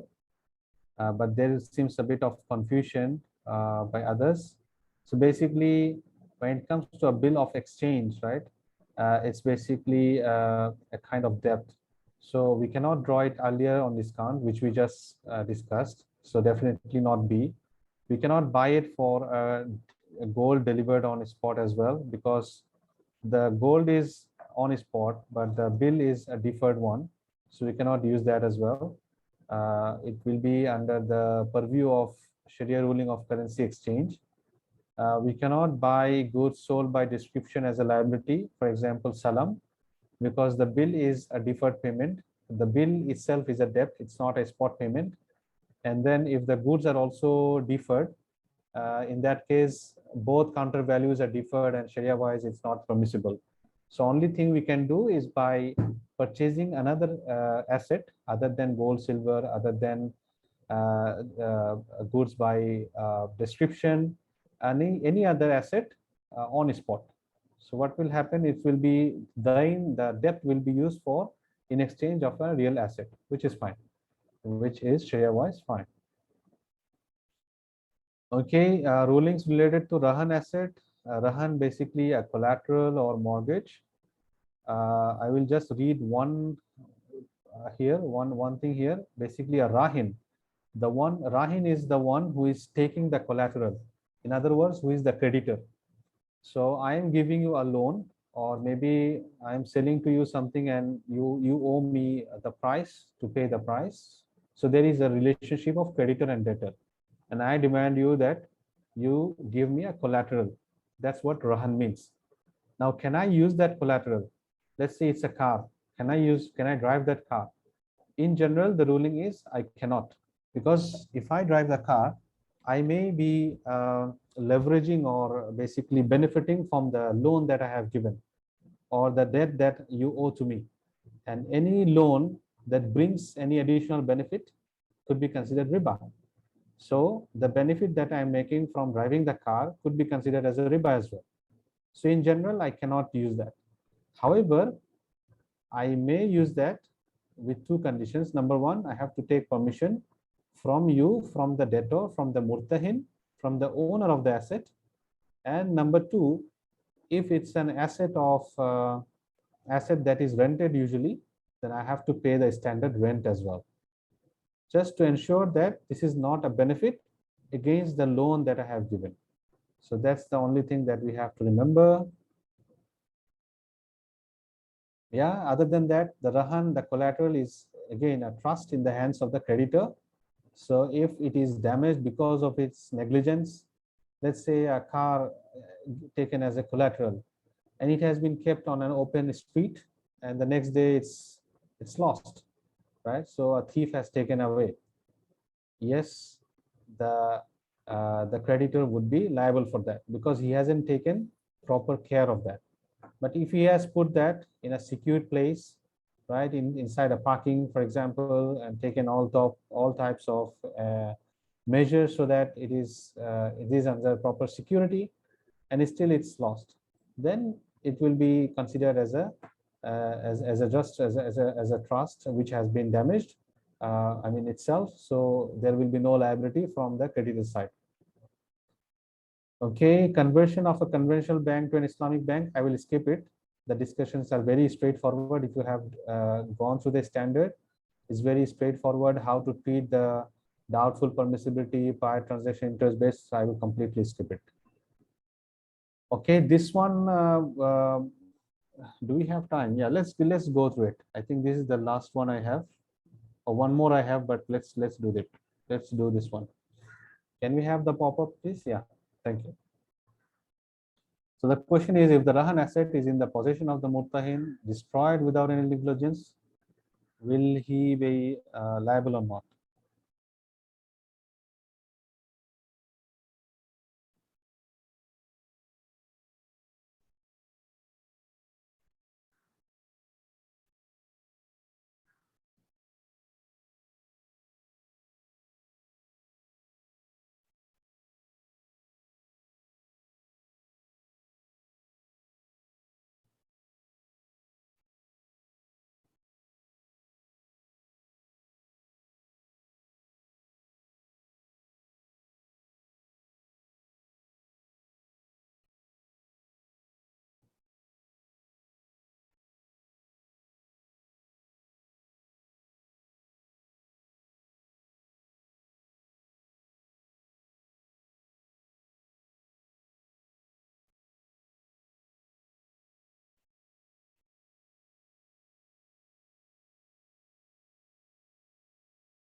Okay, thank you. Thank you for your active participation. I can see good amount of confusion in this question. But again, as usual, the most voted answer A is the correct answer. Let's look at the options. So what is the question? The question is, if the Rahan asset, the collateral, in the possession of the Murtahin. Murtahin is basically the creditor. Murtahin is the one who receives the Rahan asset.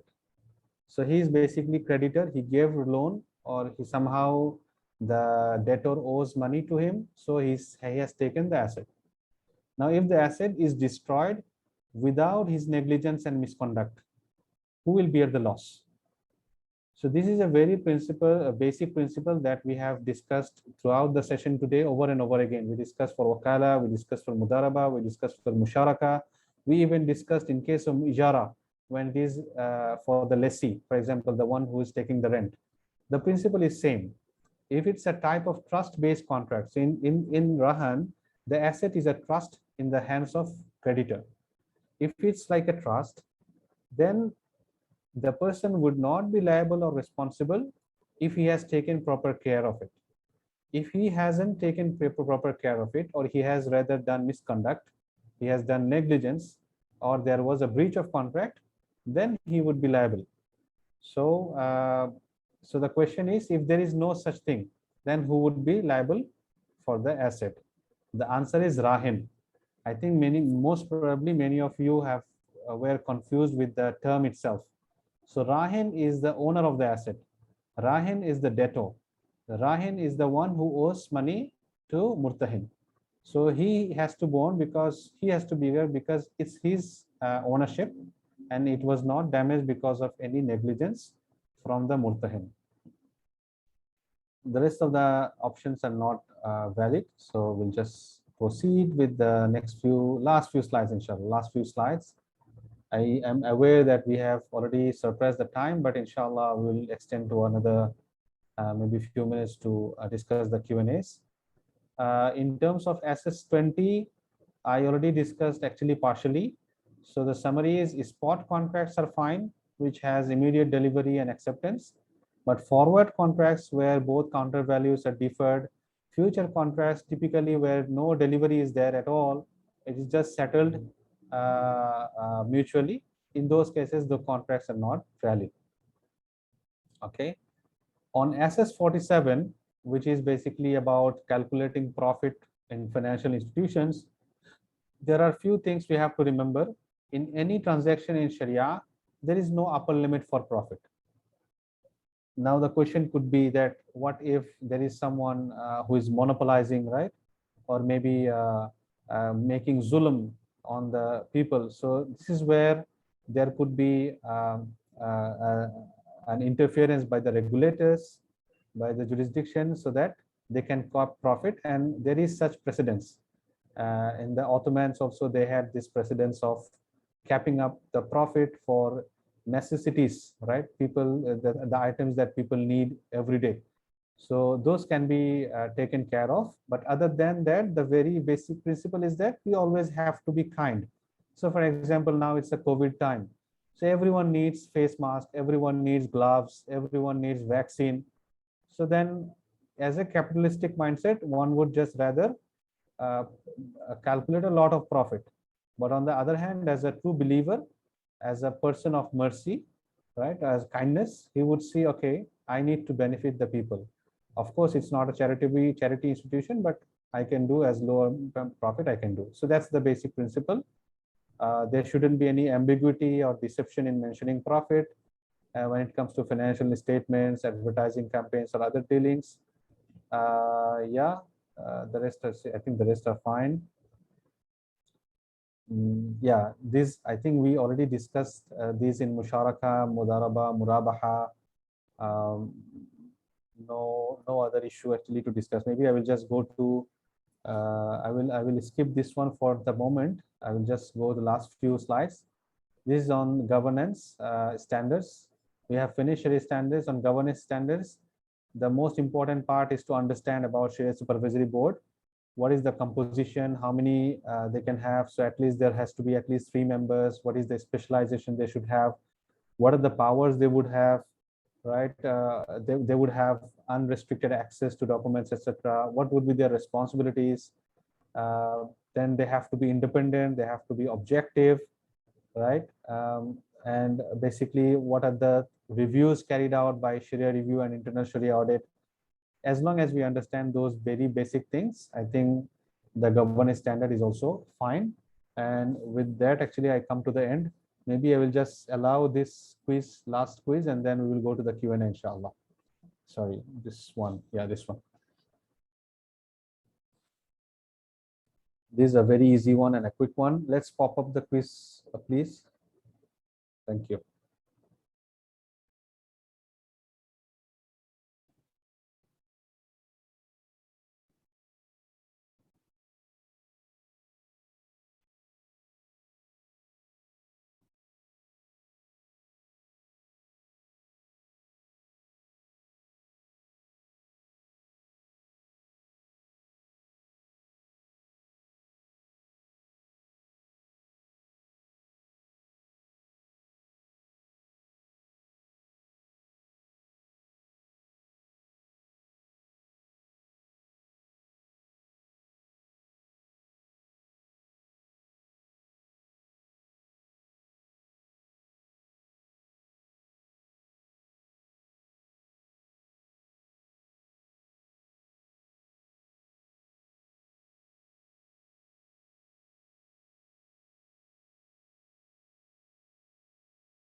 Thank you everyone for participating. I see the biggest number here is 55% towards D, but actually the correct answer is C.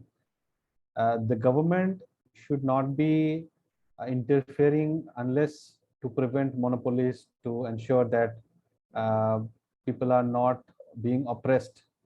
But other than that, if there is a possibility for higher profit, there should be that.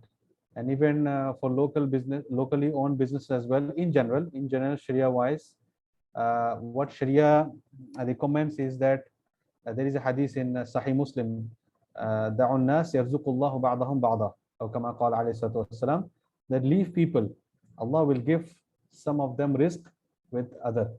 The interpretation of this hadith is that leave people without fixing the prices, etc. Because when Sharia has imposed, Sharia has always encouraged to keep the general flow of supply and demand. When there is a general flow of supply and demand, automatically market will correct itself. So if the price is higher, right, so there would be more opportunity, more supplier would come, the price will stabilize. Similarly, if the price is very low, some of the business will go out and start another business, and the price will stabilize again. So it's all about supply and demand. However, the supply and demand, in order to ensure that it is smooth, the government should carve out monopoly. The government should carve out unnecessary middleman, right? So unnecessary hoarding, for example, when people hoard things just to push the price up, right? So if those are taken care of, the government has fulfilled its responsibility. The rest is with the market. So yeah, the answer is basically C according to our official standard. Okay, Alhamdulillah, we have gone through a lot of core points of all the Sharia standards and governance standards of AAOIFI. I hope, inshallah, that would be quite beneficial for you. Maybe we can start the Q&As. There's a lot of Q&As. Brother Zia, what do you suggest? Yes, I'm here. Okay, we'll start very quickly. What is the difference in receivable and debtor? Is there any difference? Yeah, receivable is basically the money that is due to be received. Debtor is the one who owes money. So, for example, in a sale transaction, the purchaser has to pay price. So, if he hasn't paid the full price, then he becomes a debtor. Yeah, thank you. Okay. Another question is how to distinguish sale of debt, Gharar, specifically Sharia Standard 31 from Hawala contracts, Sharia Standard 7. Yeah, thank you for Walaikum Salam. Thank you for the question. Hawala is transfer of debt. So where basically one transfers the debt to another person, so that person pays the debt. He doesn't charge any fees. He doesn't basically settle the debts at a lower amount and the likes. However, sale of debt is a different concept. The main concept there is to sell the debt at a lower amount, at a discount. So that makes that the debt an exchange and a sale of exchange, for which it makes it riba. Hawala is not like that. Hawala is basically to transfer the debt to someone else. Yeah, thank you. Next question is, what about transaction on a spot price, but the delivery of gold is done next day or 2 days? Is it permissible? Okay, if the gold has been delivered within next 2 days, which is T+2, it is still okay, because internationally that is considered still as a spot transaction.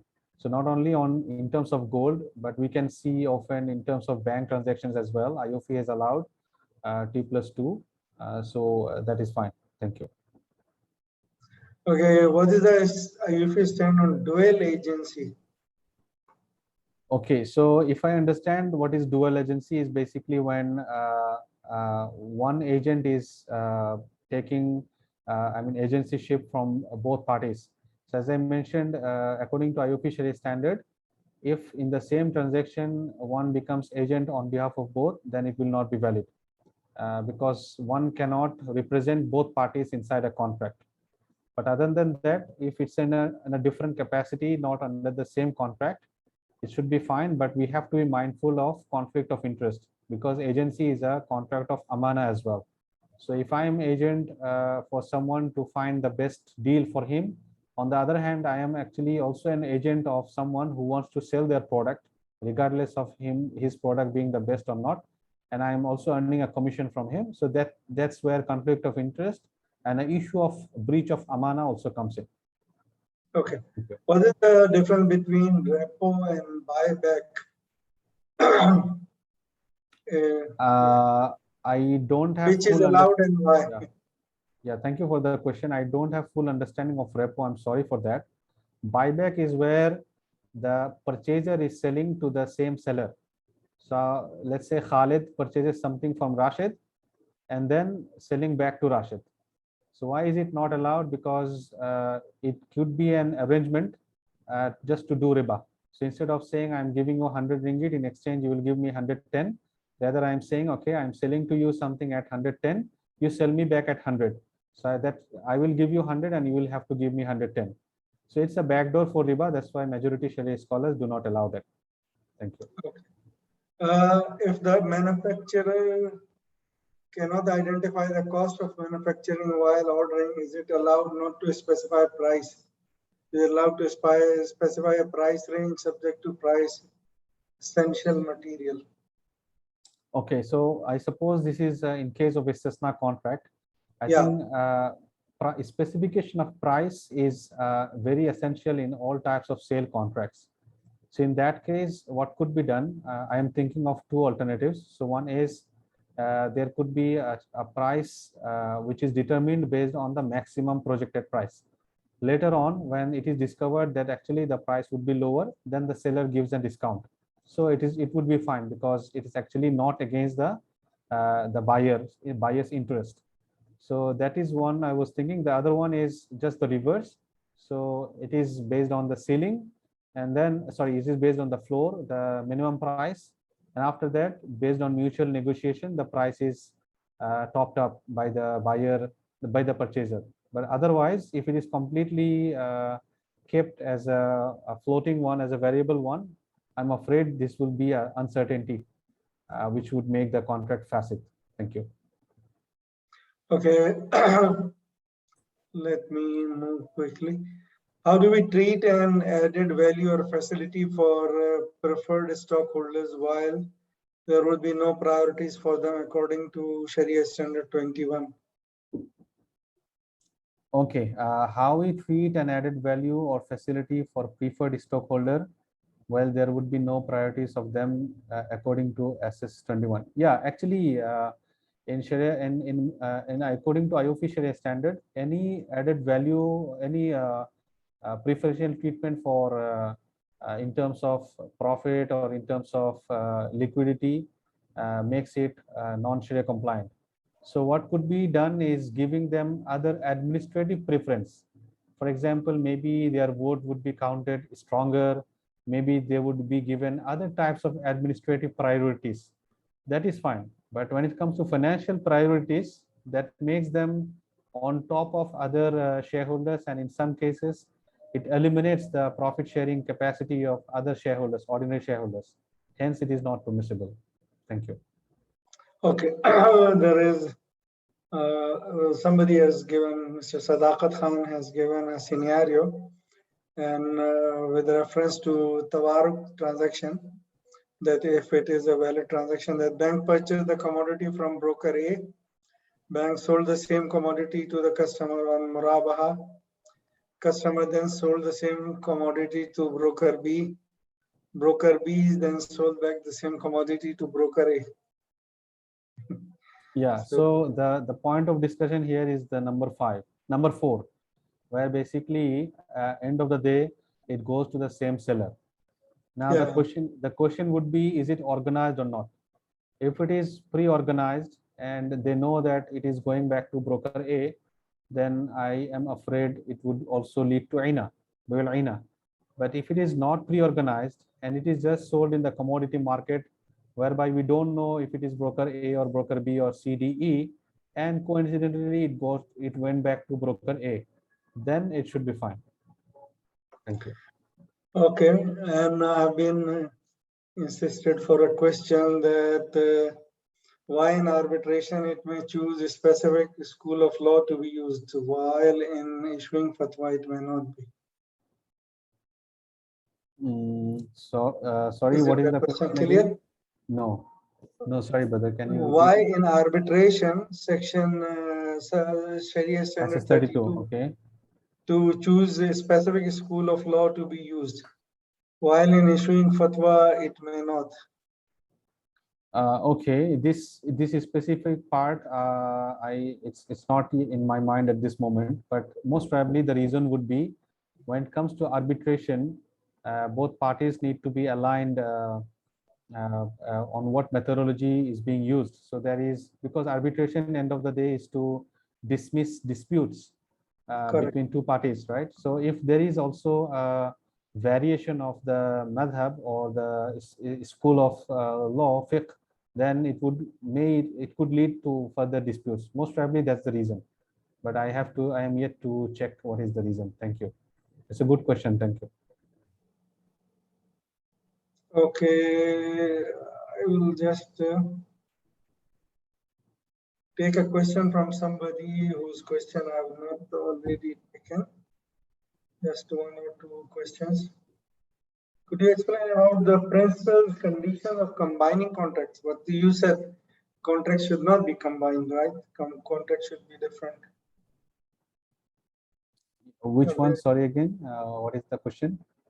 Question is about could you explain about the principles or conditions for combining contract? Oh, yeah. Yeah, thank you. There is a separate Sharia standard on combination of contracts. In Arabic, al-jamu'a bayn al-uqud. You can have a look into it. In general, the basic principles are that contracts should not be conditional to each other. Every contract that we use should be separate from each other, and all the contracts should have its own fundamental subject matter, etc., roles and responsibilities. So just because there is another contract, the second contract should not have its own responsibilities and liabilities compromised. That's the main idea, but you can look into the Sharia standard for detailed understanding. Thank you. Okay, brother, like someone has asked me like 3 times this question. Then will there be question in the exam from Zakah and Waqf as well? Is there a Sharia standard relating to Zakah? Yeah, I think we didn't have Zakat and Waqf in our slides, but actually, when it comes to Zakat and Waqf, the concepts are, I mean, we have maybe heard about it or understood. So we have skipped that part. Definitely, there could be questions from zakat and wakaf. I will not say there will be, there could be, definitely, because those are under, I mean, within the Sharia standards 1 to 48. Thank you. Okay. I think we have almost covered most of the. Are these 24 students the only? There like there is one question from Mr. Charles Wei Chong. There is not like I can answer this. So the questions will be asked from 48 standard number 1 to 48 of Sharia standard. This will not be from the 24 standards. If I do not count how many standards Sheikh covered, but not the 24 standards. I think we covered more than 24 actually, not 24. We tried to actually cover most of the Sharia standards, if not all, but not. But of course the questions would be based on the Sharia standards, 1 to 48, and governance standards 1 to 4. Yeah. I think like the question answer, we have to stop it at this point. And like I will take one or two of the people who have raised hand. Mr. Hassan, if you can open the mic for, okay, I can open it. Good. Sadaqa Sahab, you can speak, you can unmute yourself and speak, please. Assalamu alaikum everyone, and especially Mufti Sahab for a very kind presentation. I really and highly appreciate and would like to thank Brother Mufti Sahib for the excellent presentation and providing guidance softly, very softly, gently, that I like very much to the attendees. And may Allah give you special Ajr Azim for your efforts for providing guidance to the attendees. This is my sentiment which I have committed now. And also TAIF management, thereby and all other team who are supporting these activities are also highly appreciated. And also they should expect Ajr Azim from Allah subhanahu wa ta'ala. This is effort towards some makhatir. Thank you, Mufti Sahab, for the kind guidance. Wa alaikum salam wa rahmatullah. Jazakumullah khairan. Thank you so much for your kind Nawaz Badruddin, I'm allowing you to unmute yourself and you can ask the question. Nawaz Badruddin. Wa alaikum salam. Wa alaikum salam wa rahmatullah. Mufti Sahab, I have actually written my question in the question box also. Why I asked this question is because many contracts take place here in Sri Lanka also. What happens is that constructive possession time, sometimes the Moraba is concluded over a phone call. So would like to know that what is the time duration according to AAOIFI or according to the Sharia? Thank you This is for the question. Yeah, thank you for the question. I don't find it in the Q&A panel. Anyway, so yeah, I mean, it's not only in Sri Lanka, it's in other countries as well, in Bangladesh as well. I know for sure that this happens as well. So the Sharia requirement is to have two things. Number one, a valid possession by the seller before it sells to someone else. So in this case, the IFI needs to take possession. In this case, of course, constructive possession, because usually physical possession is not taken, actual possession is not taken. And with the possession, the second one comes in, which is a separation of risk, especially when the customer is made the agent of the IFI to purchase the asset on behalf of the IFI and then to sell to itself, himself. So AAOIFI Sharia standard by default mentions that the IFI should itself or by appointing an agent other than the client conduct this murabaha, I mean the first leg of the sale, purchase from the vendor. So when we do that, there is by default a separation of risk before selling it to the customer or the end client. But since we don't do that, since the industry practices in most cases appointing the customer himself as an agent, this is where we have a lot of Sharia risk. Now coming back to the question, there is no time specifically mentioned, but it is highly advisable that at least we have some separation of, let's say maybe at least 1 hour or 2 hours, something like that. I'm not recommending any, but just to give a separation of risk where between that period, during that period, it will be completely under the risk of the IFI. Then the contract to be concluded between the parties. And the best, again, I mentioned in one of the discussion I had, I mentioned that the best is that we develop a new industry just to do such agencies. It's not a big deal. As soon as we understand that this is a requirement, we will find that there will be new startups coming up. They just fulfill the agency roles for murabaha, for diminishing musharaka, for other types of contracts in the IFI. And then we will, inshallah, do it in a better manner, inshallah. Thank you for your question.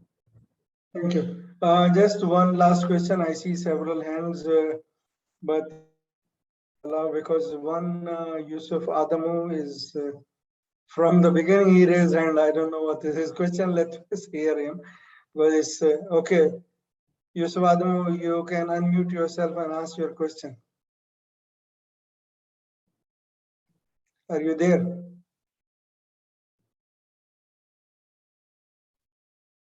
Assalamu alaikum. Wa alaikum assalam wa rahmatullah. Good morning, everyone. My own is not a question because I've seen that I wanted to ask. I've been asked about sharing the session, the recorded session.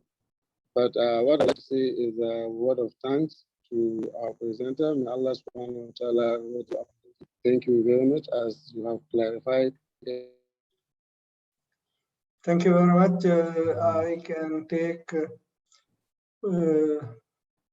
I see questions keep coming. Unfortunately, like we cannot take further questions because this is now Zohar time here. Let me allow one last and then I will close. Please, Muhammad Arif, you can speak. Please unmute yourself. Thank you. Actually, I have two questions. First, I don't know whether it is answered or not. Why is in arbitration it can choose a specific school of laws, while in when we are issuing a fatwa, we cannot choose specific school of laws. So this was answered. This was answered. Okay. Okay. The other question is, it is said that salam is like a forward contract, but does it mean a forward contract itself is salam, or there is a difference between the two? Thank you. Thank you for the second question. So the forward contract that we know is being practiced in commodity exchanges and also in other various types of exchange contracts. In that case, both counter values are deferred.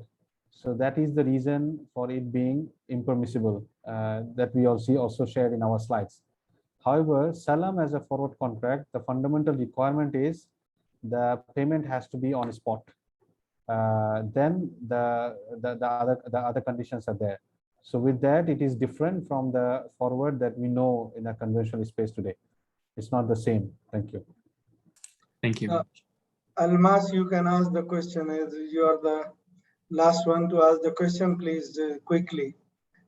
Just the question. You can unmute yourself. Almas Sheikh. Assalamu alaikum, sir. Wa alaikum assalam. So, sir, doesn't constructional valuation involve heavy gahar, making it, maybe uncertain? I would just like more clarity on this. Okay. Thank you for the question. Yes, constructive valuation is a bit of uncertain, but this uncertainty is when we are determining the profit or loss. So that uncertainty is not on the subject matter of the contract, which is the profit sharing ratio. So that is fine. So what needs to be done is, once the constructive position is done, it has to be disclosed properly, and based on that constructive position, this is the profit and loss, etc. And all the parties has to be properly informed. So that would be fine. And there is a bit of uncertainty, definitely, but that uncertainty is taken care of when the parties understand and acknowledge the uncertainties. Yeah, thank you. Thank you very much, Sheikh. I really appreciate your time and your effort and your contribution. Inshallah, we will continue this effort, and we wish best of luck to all the participants. Just concluding remarks from your side before we finish this session. Yeah, thank you, Brother Zia. Thank you, Brother Mishal, Brother Hassan, and everyone behind the whole arrangement. Jazakumullah khairan, and thank you all the participants for actively participating in today's preparation session. I guess those who are joining for this exam in the September session, it's only a few days, and hopefully you can seriously prepare for the next few days in light with what we have discussed today. And inshallah, the exam would be all fine. I think someone asked a question that in actual exam, the options are quite similar to each other. So how you find the correct answer? So I just mentioned there is a quick hack or trick is that you find the wrong answers. So in case you are confused, you try to find what are the wrong answers, then inshallah you can get the easier correct answer. For those who haven't yet registered for the exam, just to share with you, AAOIFI is discontinuing the current version of CSAA, and the deadline for registration for this version of CSAA is the end of September, end of this month. After that, AAOIFI has shared that they will not be accepting registrations under the current format. So AAOIFI is revamping CSAA into two certifications, Certified Shari'ah Advisor and Certified Shari'ah Auditor. And it will start from September 2022. So if you haven't registered yet, I think it's time that you register, and you will be having an option to sit for the exam in next year, March and June, if I'm not mistaken, Brother Zia. Correct, Right? you are right. Yeah. So and the current format, the benefit is that you can with the same exam, you can be a certified Shari'ah advisor and auditor both. But with the new format, it will be different, and it will be quite a long journey as well. Yeah, I think that's the only thing I wanted to share. Thank you, everyone, again. Jazakumullah khairan. Thank you very much. And before we conclude, we recognize the presence of Rizwan Malik. We don't have time now to invite him to talk. Thank you very much, Brother Rizwan, for being present here, and thank you very much all. It's a pleasure and honor for us, and we wish you all the best, inshallah. This brings this session to an end. Kindly continue watching TAIF Digital LinkedIn page and our website for more and more courses that are coming. Thank you. Assalamu alaikum wa rahmatullah. Once again, thank you very much, Sheikh. Thank you very much, Brother Michal, and thank you very much, the rest of the team. This brings this session to an end. Assalamu alaikum wa rahmatullahi wa barakatuh. This session is concluded. Wa alaikum assalam wa rahmatullah. Jazakumullah khairan.